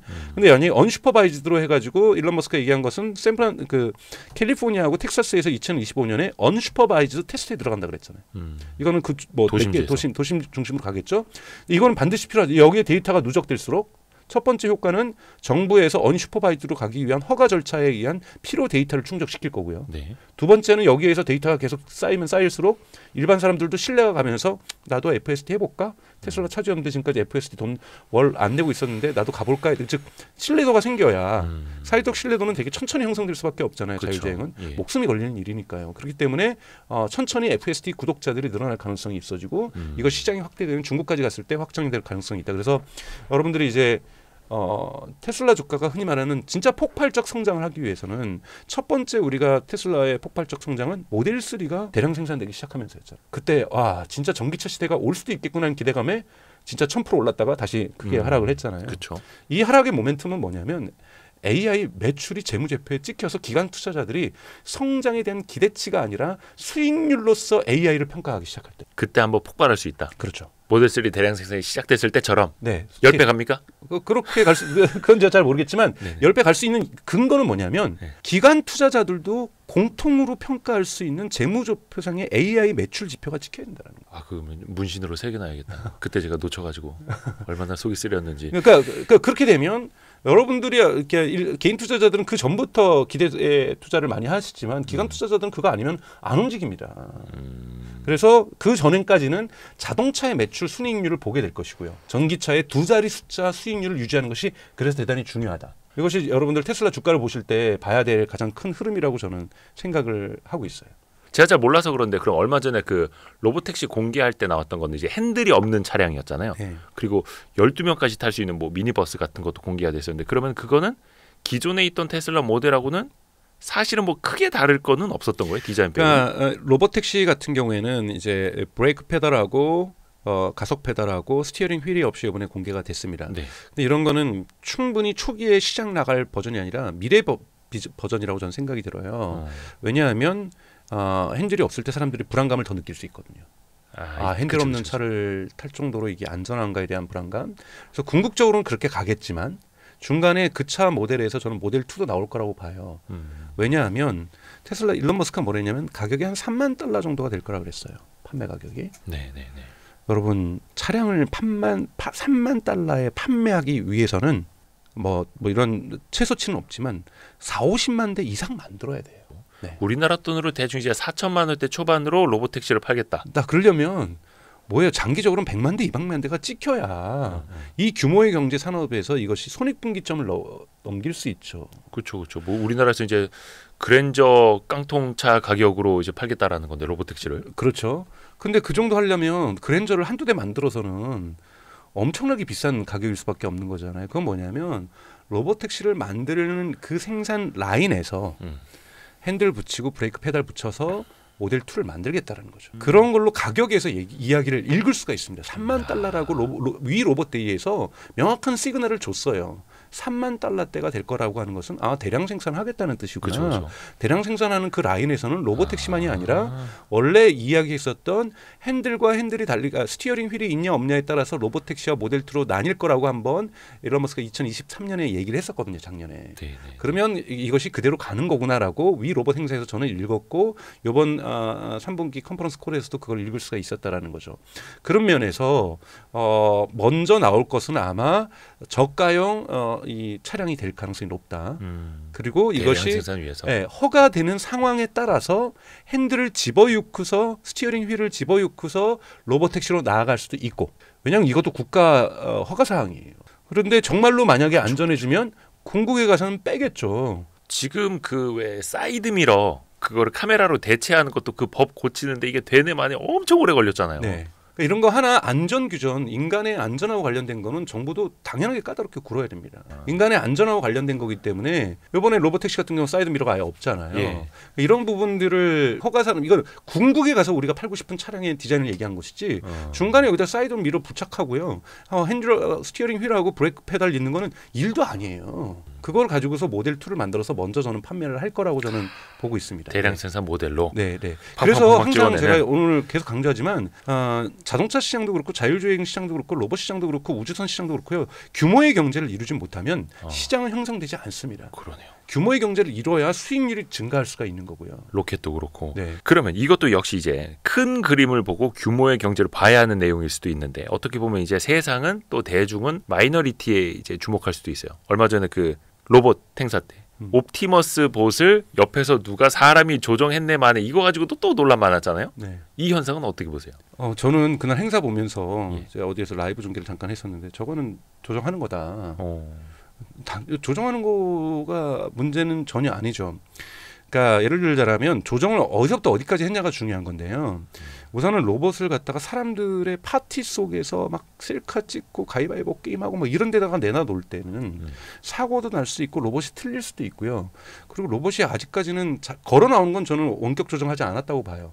걸어 나오고 사람들 앞에서 포즈 취하고 이런 걸 하는데 춤추고 가위바위보 게임하고 이런 거는 당연히 원격 조정을 안 하고서는 이건 이루어질 수 없는 부분이죠. 문제는 원격 조정을 하더라도 그 정도 할 수 있는 유연성을 갖고 있느냐. 갖고 있다는 거 여기서 가장 큰 진일보한 건 본 거는 DOF예요. 여러분 DOF라는 개념을 외워두셔야 되는데 디그리 오브 프리덤이라는 뜻인데요. 쉽게 얘기해서 근육 그러니까 손가락이 움직일 수 있는 각도예요. 우리 인간의 손가락은 외워두시면 좋은데 28DOF입니다. 손가락이 움직일 수 있는 방향이 28개나 된다는 거예요. 그래요? 근데 테슬라가 그 전에 보여줬던 DOF는 11DOF였어요. 근데 요번에 보여준 DOF는 22DOF입니다. 그리고 옵티머스가 시장에 나올 때는 반드시 28DOF를 가져야 돼요. 28DOF 갖지 못하는 달리기 잘하고 점프업 잘하는 로봇은 계속 점프업만 하면 되고 달리기만 하면 되죠. 공장에서 일하기 매우 어렵습니다. 물론 이 아마존이 지금 쓰고 있는 어질리티 로보틱스처럼 손바닥만 있는 로봇이 있을 수 있어요. 네. 이거는 상자만 나눌 거니까. 흡착만 하면 되는. 네, 이거는 특수 용도에 만든 로봇이기 때문에 박스만 잡으면 되는 거고 그래서 다리 근육도 타조처럼 뒤로 가 있고 막 이러거든요. 네. 이건 문제가 없어요. 근데 저희 여동생에 자꾸 이제 비유를 주니까 해서 사실은 종이컵이라는 걸 만드는데 그 공장에도 옵티머스를 들고 싶다는데 뭐 손바닥만 있다든지 손가락의 각도가 그 각도는 제가 잘 못하죠라고 얘기하면 안 되는 거거든요. 인간이 휴머노이드 로봇은 뭐냐면 인간이 하는 작업을 그대로 할 수 있다는 거거든요. 그래야 휴머노이드인. 그러니까 그렇죠. 그래야 또 공장의 시설도 휴머노이드 로봇 들이기 위해서 공장을 다 바꾸고 막 문 다 더 크게 뜯어 고치고 뭐 문턱 없애고 뭐 이러면 안 하죠. 중소기업에서 이걸 어떻게 네. 로봇을 데리고 와요. 인간 크기를 일부러 170몇 cm잖아요. 맞춘 이유가 원래 있는 공장 하나도 바꾸지 않고도 들어올 수 있다라는 의미잖아요. 그렇죠. 그렇게 되기 위해서는 이 DOF가 대단히 중요합니다. 그래야 인간이 할 수 있는 일을 할 수 있다라는 거거든요. 망치 들 수 있다라는 거고. DOF는 이제 예를 들어서 손가락 관절이고 뭐 다른 팔 관절, 다리 관절 다 똑같이 또 비유를 할 수 있는 거죠. 네, 근데 손가락 그 DOF가 가장 높습니다. 제일 어렵죠. 제일 어렵고. 와, 그럼 진짜 손을 인간처럼 이렇게 움직일 수 있어야 네. 상용화할 수 있을 것이다. 그렇죠. 근데 그런 부분에서 저는 기술적 진일보를 봐야지. 그날 막 수십 대의 로봇 풀어놓는데 일부는 원격 조정 당연히 하는 거라고 저는 생각해요. 그래서 원격 조정이 저는 큰 문제는 아니었다. 문제는 또한 저는 거기에서 그 꿈을 이루기 위한 저는 사실은 황당했어요. 사실 가정에 나와가지고 베이비시터하고 차 나르고 막 트렁크에서 물건 자동차에서 물건 나르고 쪼수. 저 죽기 전에 그런 로봇 한 마리 말이라고 표현해서 죄송합니다. 한 대 집에다 들여가지고 있으면 얼마나 편하겠어요. 그렇죠. 저렴한 비용으로 진짜 죽기 전에 그걸 하고 싶어요. 그런 걸 또 얘기한 거예요. 꿈을 얘기한 거예요. 그거 시장 나오려면요 거의 저는 10년 안에는 불가능하다고 봐요. 왜냐하면 공장을 여러분 보셔야 돼요. 공장은요 예측 불가능한 요소를 끊임없이 제거하면서 공장은 진화합니다. 안전하게 동선 딱 짜서. 네, 왜냐하면 그렇지 않으면요 인간이 다쳐요. 그 공장 가보신 분들은 아시겠습니다. 그 공장 안에도 동선이 있죠. 노란 선으로 딱 쳐놓고 이 바깥은 사실은 벗어나면 안 되고 막 이렇게. 네. 그 안전사고가 나는 게 뭐냐면 그 규칙이 정확하지 않고 그러니까 예측하기 어려운 것들이 발생할 때 안전사고가 발생하는 거거든요. 그렇죠. 그래서 많은 공장들은 예측 불가능한 상황을 거의 제로로 만들어 놨어요. 예. 자, 이런 거는 AI가 들어가서 작업하기 되게 쉽습니다. 짜여진 동선에 가서. 짜여진 동선에서 몇 개만 연습하면 그 공장에 맞게끔 흔히 말하는 파인 튜닝, 추가 학습만 하면은 충분히 들어갈 수 있어요. 패턴만 익히면. 네, 지금 FSD의 기술을 갖다가 옵티머스가 그대로 쓰고 있는 거고 FSD에는 없는 기술을 몇 개 추가했을 뿐이에요. 예를 들면 계단을 오른다든지 네. 이런 거는 자동차는 계단을 오르지 않으니까요. 뭐 이런 기능들을 추가했을 뿐이고 근데 가정에서의 우리의 여러분 생활이라는 걸 생각하면 그냥 예측할 수 없는 것의 극단이죠. 그렇죠. 갑자기 뭐가 던져진다든지 그쵸. 애기가 바닥에 뭘 쏟아가지고 네. 미끄럽다든지 반려동물이 와서 점프업해서 달려든다든지 다리에다 오줌 싸고 그 화분이 갑자기 쓰러진다든지 갑자기 창문 열었는데 그냥 폭풍 바람이 확 불어가지고 뭐 어떻게 날린다든지 예측 불가능의 덩어리예요 그냥. 여기에서 AI가 학습해가지고 우리 집에서 저한테 베이비시터 해주고 빨래 해주고 다림질 해주고 집 나갈 때 뭐 잘 갔다 오세요 이렇게 인사해. 이건 여러분 오래 걸릴 일이에요. 이건 AI가 해결하기 위한 가장 어려운 난제 중에 난제거든요. 부부싸움하면 또 로봇이 어떤 행동을 취할 것인가부터 시작해서 누구를 총으로 쏠 것인가 누가 뭐가 날라올 때 뭐 내가 누구를 위해서 이걸 막아줄 것인가 막아줬다 한 대 더 맞을 것인가 그러니까 이러한 다양한 상황 속을 예측하기 어렵다라는 거고요. 그렇기 때문에 가정에 들어가는 것은 또 하나의 이번에 그 도시가 녹지로 바뀌는 것처럼 비전을 얘기한 거예요. 문제는 공장에 언제 빨리 들어가느냐가 중요한 거고요. 공장에 얼마에 들어갈 거라고 또 얘기를 했냐면 3만 달러에 들어가겠다고 얘기를 했어요. 옵티머스 봇 한 대가 3만 달러. 예. 자율주행차랑 똑같은 가격이네. 예, 그게 할 건데 아마 리스 형식으로 들어가겠죠. 그러니까 제가 또 동생 얘기를 들면은 동생한테 너도 좀 앞서가는 회사 되기 위해서 옵티머스 봇 한 서너 대 들어오지 뭘. 그렇게 하면 바로 뭐라 그랬어요? 얼마예요? 라고 물어볼 거예요. 그렇죠. 뭐보다 싸야 되냐면 최저임금보다 싸야 돼요. 사람 인건비보다. 네. 왜냐하면 뭐 죄송합니다. 제 여동생네 공장은 화성에 있고 외국인 노동자들이 다 100%거든요. 화성에 먼저 가셨네요. 네, 그래서 화성 공장에 있고 화성에 공장이 있고 네, 화성에 가 있습니다. 그래서 하고 주말 야근도 있고 뭐 주말 특근도 있고 저녁 야근도 있고 그래요. 근데 사실은 최저임금이잖아요. 최저임금을 주기 때문에 주말 특근하고 저녁 야근을 반드시 안 해주면 월급이 너무 낮기 때문에 이직을 해버리거든요. 그래서 어떻게든지 공장을 야근도 되고 특근도 일부러 만들어내려고 해요. 왜냐하면 기본이 최저임금 수준이니까요. 예. 자, 그럼 여기에 로봇이 들어오려면 어떻게 됩니까, 여러분? 심지어 중국에서 만약에 그 로봇이 들어가려면 인도에 들어가려면 더 싸야 돼요, 여러분. 그러니까 비싼 로봇 만들어가지고 우리 로봇 30만 달러인데 쓰시죠. 사장님이 우리도 회사에 인공지능 로봇 하나 휴머노이드 로봇 한 대 있어 와서 구경 좀 해. 이런 폼생폼사를 위해서는 들어올 수 있지만 우리 한 대 있어 구경. 네, 생산성을 위해서는 아무런 의미도 없는 겁니다. 그렇죠. 그래서 이것도 제가 말하는 규모의 경제입니다. 꿈은 규모의 경제를 통해서만 실현될 수 있다는 거예요. 근데 그렇게 로봇을 싸게 만들 수가 있나요? 그것이 테슬라가 갖고 있는 저는 장점이라고 생각이 들어요. 왜냐하면 이거를 많이 판매해야 규모의 경제도 나오지만 자동차 산업과 로봇 산업을 완전히 일치시켜 놨어요. 자율주행은 그것의 지능은 인텔리전스는 뭘로 합니까? FSD를 사용하죠. 그리고 X.com의 그록이라는 걸 가져올 거예요. 네. 그렇기 때문에 저는 테슬라가 X.AI에 지분 투자하는 거 저는 타당하다고 보고 있어요. 왜냐하면 그록이 와야 이번에 옵티머스가 말을 냈잖아요. 그 XAI라는 예, 일론 예. 머스크의 또 다른 회사. X.AI 예. 거기에서 만드는 것이 그록이라는 것인데 예. 여기 이번에 젠슨 왕이 막 칭찬했던 것처럼 10만 대를 갖다가 몇 주 만에 클러스터를 만들었죠. 여기 것을 이번에 서클로 출원돼요. 그걸 했으니까 이번에 갑자기 옵티머스가 말을 냈잖아요. 대화도 하고 그거는 자율주행 AI로만 할 수 있는 것이 아니거든요. 이 두 가지가 다 필요한데요. 이렇게 들어와서 그러니까 이건 뭐냐면 차량의 FSD가 진화할수록 옵티머스의 인텔리전스가 진화한다고 볼 수가 있죠. 네네네. 시너지 효과가 이루어지죠. 예. DOF 디그리 오프 프리덤을 잘 하기 위해서는 모터가 중요합니다. 그러니까 관절마다. 이것이 일종의 관절마다 있어야 될 일종의 근육의 역할을 하는 거니까 이게 두 가지 종류가 있는데 하나는 리니아 앞뒤로 움직일 수 있는 것과 로테이션 회전하는 거가 있는데 이걸 누가 만듭니까? 테슬라가 직접 만들어요. 어디 들어가는 겁니까? 자동차에 들어가는 모터 기술로 만들어요. 그러니까 동일한 기술력으로 크기를 줄일 뿐이지 확장하는 부분에서 규모의 경제가 있죠. 그다음에 또 배터리가 되게 중요해요. 여기에 이 자동차처럼 배터리가 들어갈 수 있는 그 부분이 작잖아요. 그쵸, 크지가 그쵸. 않잖아요. 예. 이 가슴팍에만 밖에 못 들어가거든요. 머리나 다리 이런 데 막 못 쑤셔요. 예.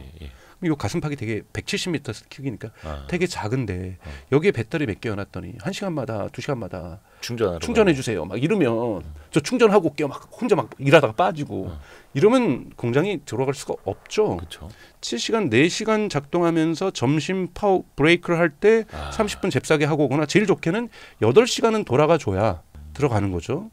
그리고 AS 비용도 대단히 중요해요. AS가 많으면 많을수록 최저임금 플러스 AS 비용하면 관리비가 더 들어. 관리비가 대단히 들죠. AS도 낮추는 것도 중요하고. 근데 여하튼 이 모든 것이 배터리도 그렇고 자동차랑 연관이 돼 있다는 거예요.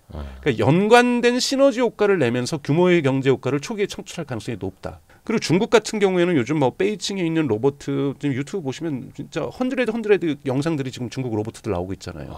중국은 작년 2023년 11월에 국가 정책으로서 AI 로봇 휴머노이드 로봇을 국가 산업의 전략적 산업으로 선택을 하면서 2,000여 개의 스타트업을 지원하겠다고 얘기를 했고 그걸 통해서 2027년 말도 안 되는 거라고 보는데 2029년이나 30년에는 가능할 수도 있다고 보는데 1년에 3,600만 대의 로봇을 생산하겠다 그랬어요. 근데 그렇게 해야 규모의 경제가 나와요. 3,600만 대 정도를 생산해 줘야 그러니까 중국의 최저임금을 맞추면서 중국 공장에 투여될 수가 있습니다. 더 싸게 만들어라. 네. 그러니까 이러한 휴머노이드 로봇 시장은 항상 여러분 기술은 시장을 생각해야 된다는 거고 시장을 생각한다는 건 뭐냐면 규모의 경제 효과를 반드시 생각을 해주지 않으면 시장이 형성될 수가 없습니다. 그렇죠. 너무 비싸면 안 되니까. 네. 그런 부분에서 위 로봇 행사에서 휴머노이드 로봇 옵티머스의 가격을 얘기했다는 건 대단히 좋은 일이다. 명확한 $30,000. 예, 구체적인 계획을 얘기하는 것이다. 그래서 2025년에는 내년에는 테슬라의 기가팩토리에서 몇 대 쓰지만 2026년에는 시판을 하겠다고 얘기했는데 저는 이거 2027년 가도 늦지 않다고 봐요. 근데 2027년에 가올 때는 1년이 늦어지더라도 반드시 규모의 경제 효과를 내면서 $30,000 팔 때 사이버 트럭 할 때 지금 거의 1년 가까이는 손해였잖아요. 네. 1년이 지나면서 손익분기점을 온 것처럼 옵티머스가 언제쯤 손익분기점을 도달할 것인가.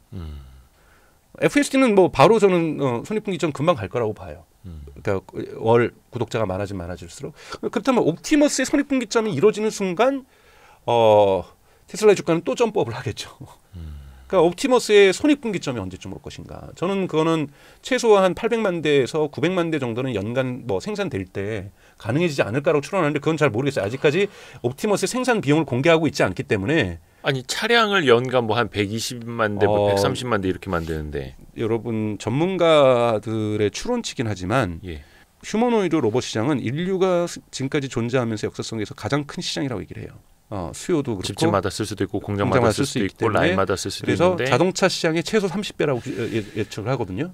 근데 아직 제가 이제 머릿속에 좀 안 그려져서 그런데 자동차 같은 경우에는 이렇게 라인을 타고 생산 라인에서 쭉 컨베이어 벨트 따가면서 노동자들이 누구는 바퀴만 조이고 누구는 문짝만 달고 누구는 유리만 달고 그 로봇팔로 또 하고 하면서 슉 지나가면서 빨리 만들잖아요. 근데 휴머노이드 로봇은 굉장히 복잡할 거란 말이죠. 이걸 다 모듈화 하는데도 한계는 좀 있을 것 같고. 그것이 엔지니어의 혁신 아닐까요? 저는 그거 생산하는 속도나 이런 부분에서 문제가 아니라 몇 대를 생산해야 이 손익분기점을 맞출 수 있을 것인가. 이 부분이 중요할 거라고 보고요. 그리고 또 하나는 FSD나 로봇택시보다 옵티머스에서는 정부에서 허가하기가 쉬워요. 공장에서는 사고가 나지 않을 거고요. 사고가 난다라는 것은 원래 인간이 다쳐야 될 것을 로봇이 다쳐버린 거기 때문에.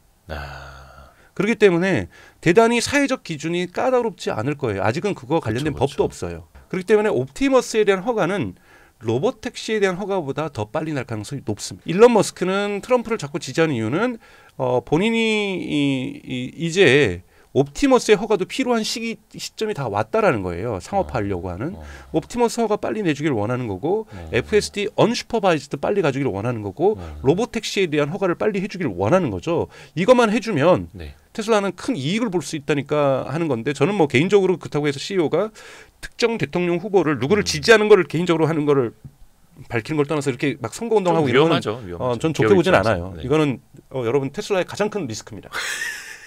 테슬라 주가의 가장 큰 리스크고 일론 머스크. 예, 일론 머스크가 스스로가 장점이기도 하지만 리스크이기 때문에 주가를 하락시킬 수 있는 요인이 분명히 될 거예요. 트럼프 떨어지면 뭐 물론 해리스가 되면 해리스 대통령 후보가 대통령이 되면 이렇게 겉으로 드러나는 피해를 주는 그런 스타일은 저는 아니라고 봐요. 네. 그 민주당 그런 스타일은 아닌데 지연시키겠죠. 일론 머스크 테슬라가 일론 머스크가 민주당 정부를 지난번 선거 때는 바이든을 찍었다 그러거든요. 전기에 보면 그렇게 나오죠. 근데 첫 번째 열받았던 거는 트러블이 생겼던 거는 이 코로나 때 공장을 강제로 폐쇄시킨 거. 미국 사람들은 이러한 거 이렇게 막 국가가 사유재산에 개입하는 거 정말 싫어하거든요. 그런 부분이 좀 존재했었고 두 번째는 전기자동차 보조금. 전기자동차 보조금은 테슬라에게만 좋은 게 아니라 GM하고 포드에도 좋거든요. 그렇죠. 근데 현대기아차 이거 되게 많이 보고 있잖아요. 테슬라는 이거 없어도 우리가 웬만큼 팔았을 텐데 이거 만약에 안 줬으면 쟤네는 그냥 괴멸했을 거다. 괜히 그 경쟁력이 약한 기업도 도와주게 되었다. 그렇죠. 이제는 테슬라는 보조금 필요 없다라는 거예요. 조금 있으면 2025년에는 이미 보조금 없어도 내연기관 가격하고 유사한 수준으로 갈 수 있다라는 자신감이 있는 거죠. 근데 규제가 까다롭다는 거. 물론 이게 사실일지 아닐지 모르지만 일론 머스크가 밝힌 어떤 규제, 스페이스 X와 관련된 규제예요. 이번에 왜 이 스타쉽의 5번째 발사가 늦어졌는가를 얘기를 하면서 발사청 관련된 허가 관련된 거기서 연락이 왔다라는 거예요. 이것이 바다로 떨어졌을 때 발사체가 상어에게 미치는 그 영향 환경 평가 보고서를 내라. 그래서 상어에 대해서 냈다는 거예요. 근데 열받은 건 그러면은 고래는 아직 어떤 영향을 미치는지 잘 모르겠으니 고래에 미치는 보고서도 내라 그랬다는 거예요. 자기가 그때 진짜로 진지하게. 예. 그래서 자기가 진짜 열이 너무 받았다라는 거예요. 아니 그럼 처음부터 상어와 고래를 한꺼번에 내라 그러든지. 그다음에 물개는. 자기 그래서 새우까지 내야 되는 줄 알고. 그래서 그러니까 일론 머스크가 그 얘기를 해요. 이게 거짓말일 수도 있는지 사실인지는 몰라요. 일론 머스크 본인이 얘기했던 말이니까. 그러니까 이런 식으로 연기를 시켜왔다. 자기가 이것이 정말 짜증이 난다라는 거예요. 충분히 그럴 수 있거든요. 뭐 더 해갖고 와라. 뭐 더 해갖고 와라. 정부가 해올 수 있는 거는 또 목표는 있으니까 안전하기 위해서 상어 생태계에 미치는 영향이 걱정돼서 고래 생태계에 미치는 영향이 걱정돼서 당연한 정당한 저는 요구라고 생각하는데 이거를 어떻게 요구하는가에 따라서 하늘과 땅 차이거든요. 그냥 큰 틀에서 그냥 자연 환경에 관한 어떤 뭐 보고서 이거를 이러한 수준에 맞춰서 그걸 내라 그러면 연구진들 고용해서 냈을 텐데 왜 장난하는 것도 아니고 상어 보고서 냈더니 그 다음에 고래 보고서 내라니까 안 해주려고 그랬나? 그러니까 연기시키려고 했던 거죠. 사실은 대선 이후로 연기시키려고 했더라고 일론 머스크는 얘기를 하는데 이건 의도에 대한 해석이기 때문에 사실인지 아닌지 잘 몰라요. 자기가 약간 좀 밉보였다 뭐 이런 거예요? 그렇죠. 그런 부분들이 없지 않아 있으니까 얘기를 하는 건데 그러니까 이러한 규제로부터 벗어나기 위해서 요구를 하는 건데 이것이 정치적인 어떤 선택을 하는 도박이잖아요. 일종의 베팅이고.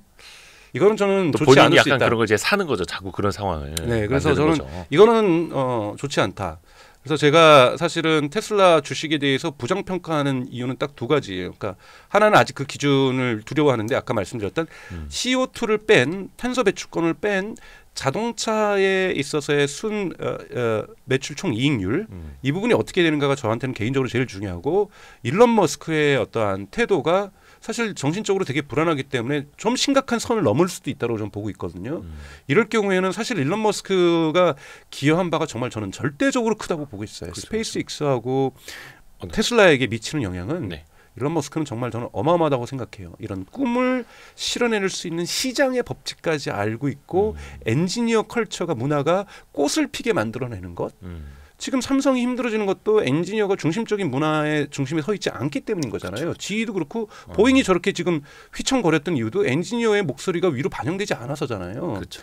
여러분 되게 유명한 일화가 있습니다. 저기 유튜브에서 종종 돌고 있는 거죠. 일론 머스크가 스타쉽 발사하는 데서 무대에 서서 막 이런 얘기 하는데 밑에서 찍던 유튜버가 질문을 해요. 이 유튜버가 정말 전문성인 유튜브죠. 그래서 네. 그 부스트에 쓰는 엔진 방식을 본체도 쓰면 안 되냐 그랬더니 갑자기 일론 머스크가 가다가 다시 되돌아오죠. 너 질문 다시 한번 해보라고. 질문 다시 하니까 내가 왜 그 생각을 못했지?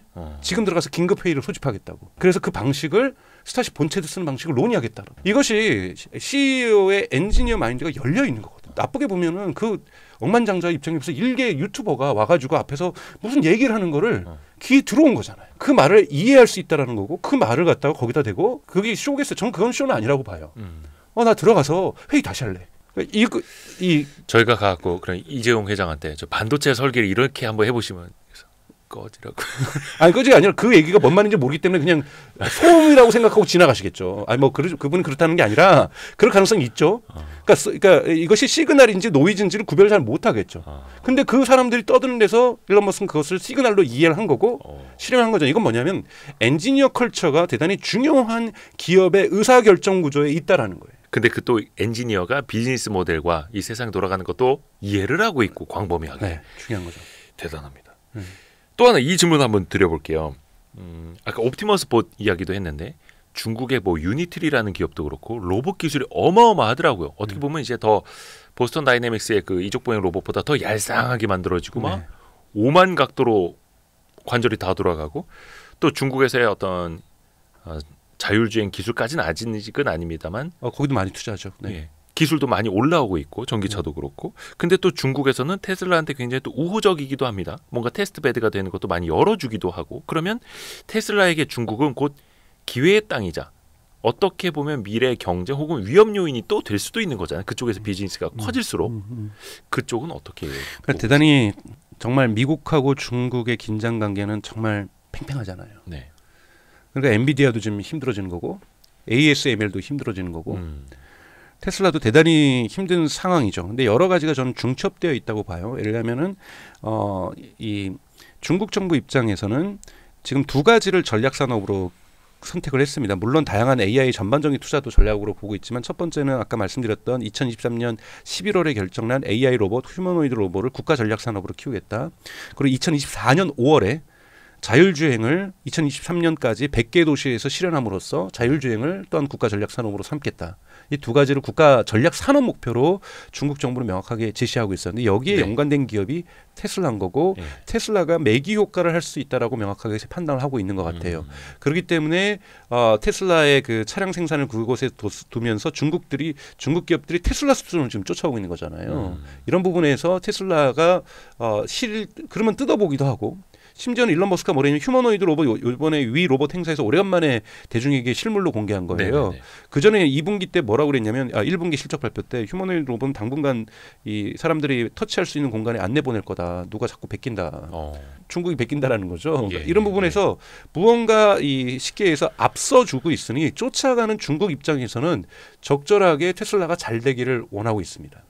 그래서 FSD를 중국의 제한된 도시에서 저는 2025년에 허가할 거라고 저는 보고 있어요. 왜요? 샤오펑이라는 회사가 있어요. 샤오펑이라는 익스펑 PE 미국에 상장한 회사죠.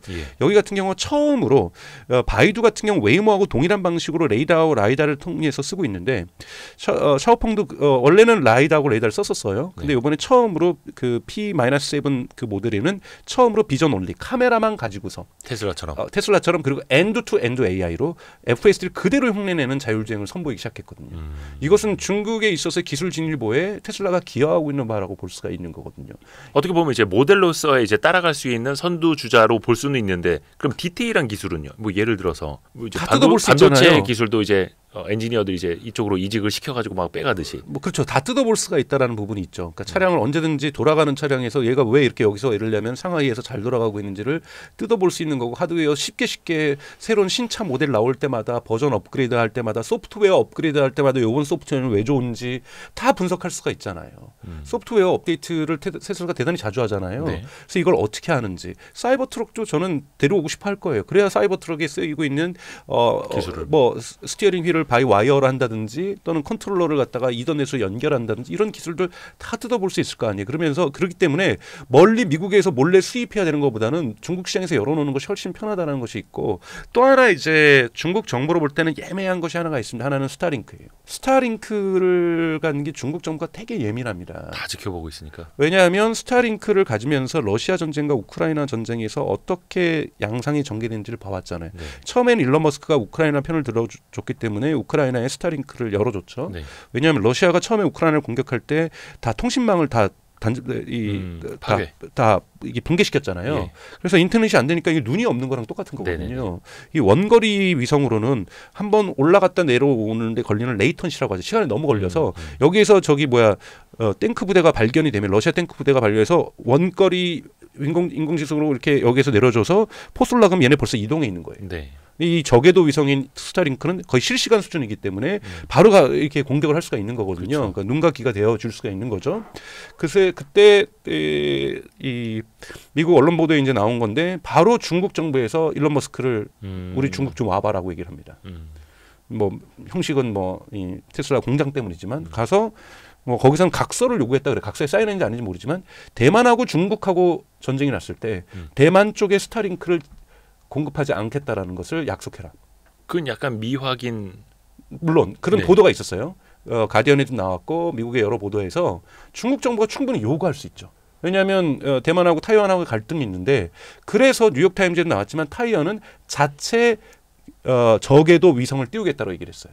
이건 뉴욕타임즈에도 나왔던 기사거든요. 타이완은 좌우지간 어떠한 의도인지 모르겠지만 일론 머스크가 안 도와줄 수도 있는 거잖아요. 그렇죠. 그렇기 때문에 타이완은 저궤도 위성을 띄우겠다라는 계획을 발표했어요. 군사위성을. 그러니까 일론 머스크 입장에서는 괜히 타이완을 도와줬다가는 중국 비즈니스에 다 날아갈 수도 있으니. 그렇죠.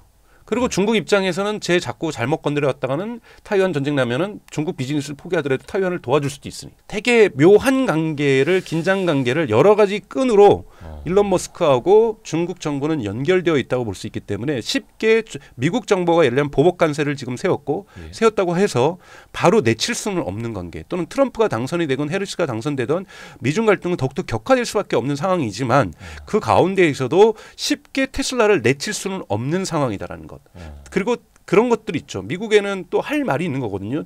유럽에도 우리는 애플 가장 대표적인 기업 두 개죠. 애플과 중국에 대해 테슬라에 대해서 이렇게 많이 소비를 해주면서 전체 매출의 애플의 매출의 25%를 테슬라 매출의 전국 매출의 전체 매출 30%를 내주고 있으면서 우리 이렇게 미국 기업들을 좋게 해주고 있는데 너희는 왜 우리 중국 기업들을 탄압하니라는 구실을 세울 수가 있는 거거든요. 그리고 WTO에도 지금 제소했잖아요. 유럽이나 미국을 관세를 갖다가 부당하게 올렸다고. 그러면서 네. 자기네들이 만약에 테슬라나 애플에다 그렇게 하면 또 WTO 제소감이거든요. 그리고 이러한 이중적인 행동을 하지 않기 위해서라도 최소한 상징적으로 테슬라하고 애플 정도는 압박하지 않을 가능성이 있다라고 저는 보고 있고요. 그 정도가 지금 중국 경제에 부정적인 효과를 미치지는 않는다라는 거예요. 중국 자동차는 테슬라가 존재함과 그러니까 매기 효과를 해줌으로써 자동차의 경쟁력이 너무나도 좋아졌단 말이에요. 이건 테슬라가 기여한 분명히 긍정적인 요소라고 볼 수가 있는 거거든요. 문제는 테슬라가 더 이상 모범이 되지 못하고 긍정적인 매기 효과를 못 해준다라면 테슬라를 치겠죠.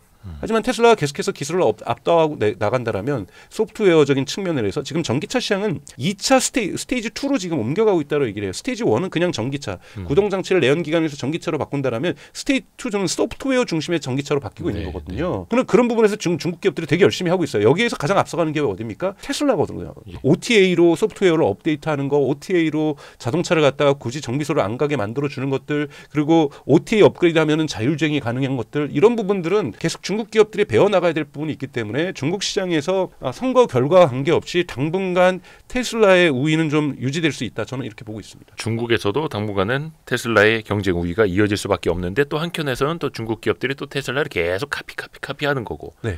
본인들을 카피하고 있다는 것도 일론 머스크는 알고 있을 테고요. 네. 그게 자율주행이 됐건 전기차가 됐건 옵티머스 봇이 됐건. 네. 마지막으로 요거 하나 먼저 여쭤볼게요. 지난 6월이었나요? 일론 머스크가 주식 보상 프로그램을 크게 받았습니다. 우리나라 돈으로 거의 한 77조 원 규모. 네. 물론 이제 본인은 의결권을 앞에 명분으로 내세우기는 했습니다만 그 돈 가지고 사실은 법인은 달라요. 회사는 달라요. 그렇죠? 뉴럴링크도 그렇고 네. 스페이스X도 그렇고 XAI도 그렇고 네, 다르죠.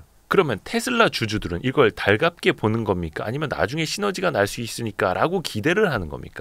우선 첫 번째 그 주식 보상은 보셔야 될 것이 없던 거가 생긴 것이 아니라 의결권은 추가됐지만 네. 원래 테슬라의 그 일론 머스크의 그 보상을 주가가 몇백 프로 올라갔을 때 얼마 주기로 약속을 했던 거잖아요. 네네네. 그래서 사실 1000%가 올라서 그게 설정이 된 거죠. 그거를 목표를 달성했기 때문에 그 주식으로 스톡옵션으로 보상을 하는 거였는데 네. 그것이 법원에 의해서 캘리포니아 법원에서 부결된 이유는 그 결정이 투명하게 결정되지 않았다라는 것이지. 네. 미국의 많은 CEO들은 보상을 리워드를 어떻게 받냐면 그 회사의 실적을 올려서 주가를 얼마 정도 끌어올리면 이것에 연동되게 다 받고 있어요. 그런 면에서 일론 머스크가 그것을 받았던 것은 없었던 금액이 아니라 이미 받기로 했던 금액을 법원의 판단에 의해서 의결하는 과정이 불투명했기 때문에 이 제동이 걸린 거였기 때문에 주주총회로 사실 그리고 아직 합법적으로 결정난 거 아니에요. 주주총회를 통해서 다시 결정을 해줬기 때문에 주주 전체 참여를 통해서 훨씬 더 이제는 뒤가 든든하게 텍사스 법원에 나설 수 있는 겁니다. 그렇기 때문에 이거는 텍사스 법원이 한 번 더 판단을 해야만 하는. 그렇죠. 판단을 해야만 하는 거지. 주주총회 결정했다고 해서 예. 결정된 건 아니고 근데 주주총회라고 이사회에서 결정한 거를 주주총회로 바꿔버린 거죠. 승인을. 네. 그러니까 이사회에서는 이미 오래전에 한 거잖아요. 그렇기 때문에 이것을 주주총회로 바꿨을 뿐이지 전혀 새로운 내용은 아니다. 다만 이걸 통해서 몇 가지의 의결권 이거를 가져가고 있어요. 이거는 전형적으로 메타가 하는 거예요. 메타는 이 저커베역이 주식은 많이 안 갖고 있어도 의결권 51% 갖고 있습니다. 차등 의결권. 네, 차등 의결권. 그러니까 주식 종류 B라고 카테고리 B라고 얘기를 하죠.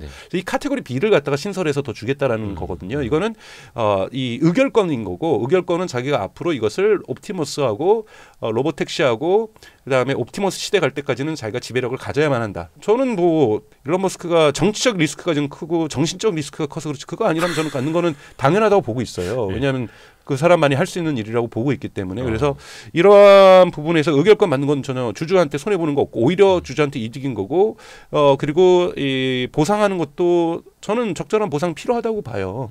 이것이 부당한 거였다라면 그 의사 결정 과정이었던 것이지 그 내용은 아니었다.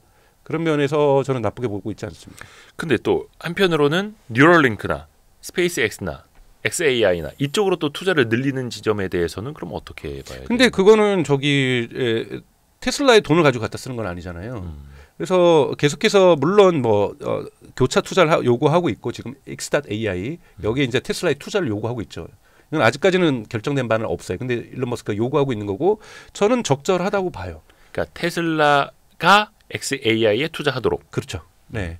그러니까 아마 다음 지금 이미 벌써 50억 달러를 투자를 받았기 때문에 지금 필요 없지만 두 번째 투자 받을 때는 아마 테슬라가 들어갈 거라고 봐요. 그러면서 테슬라가 AI 이용권을 그록이라고 하는 XAI의 AI 서비스의 이용권을 받게 되지 않을까로 저는 싶고요. 시너지 효과가 있죠. 뉴럴링크 같은 경우에도 거기서 이루어지고 있는 기술이 AI 기술들이기 때문에 이런 부분에서 시너지 효과는 저는 있을 거라고 보고 있고요. 그래서 전체적으로 물론 그 중에서 몇 개 실패하는 것도 있겠죠. 당연히 지금 솔라 같은 경우에는 실패를 하고 있고요.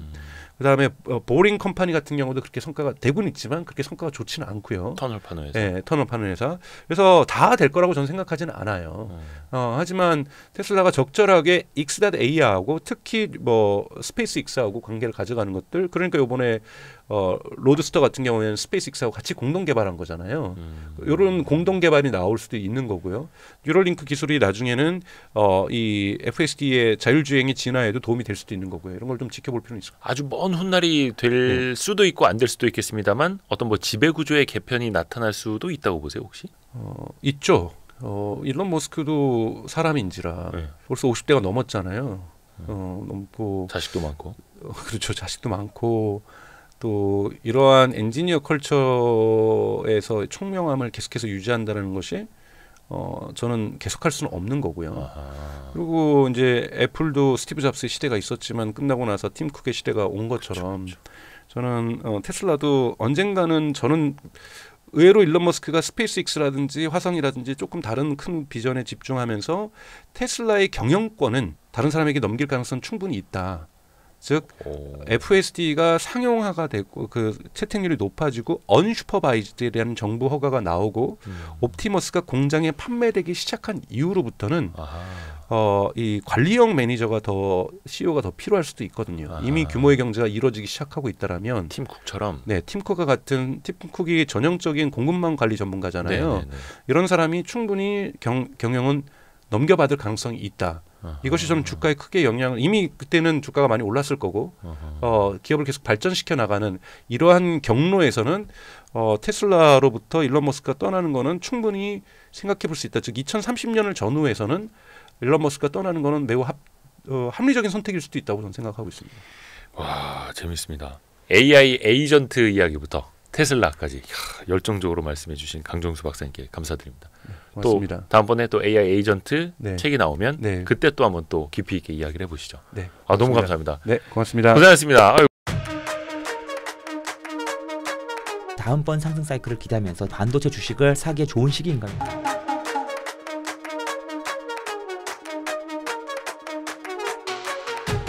서두르세요. 고정 댓글을 확인하세요.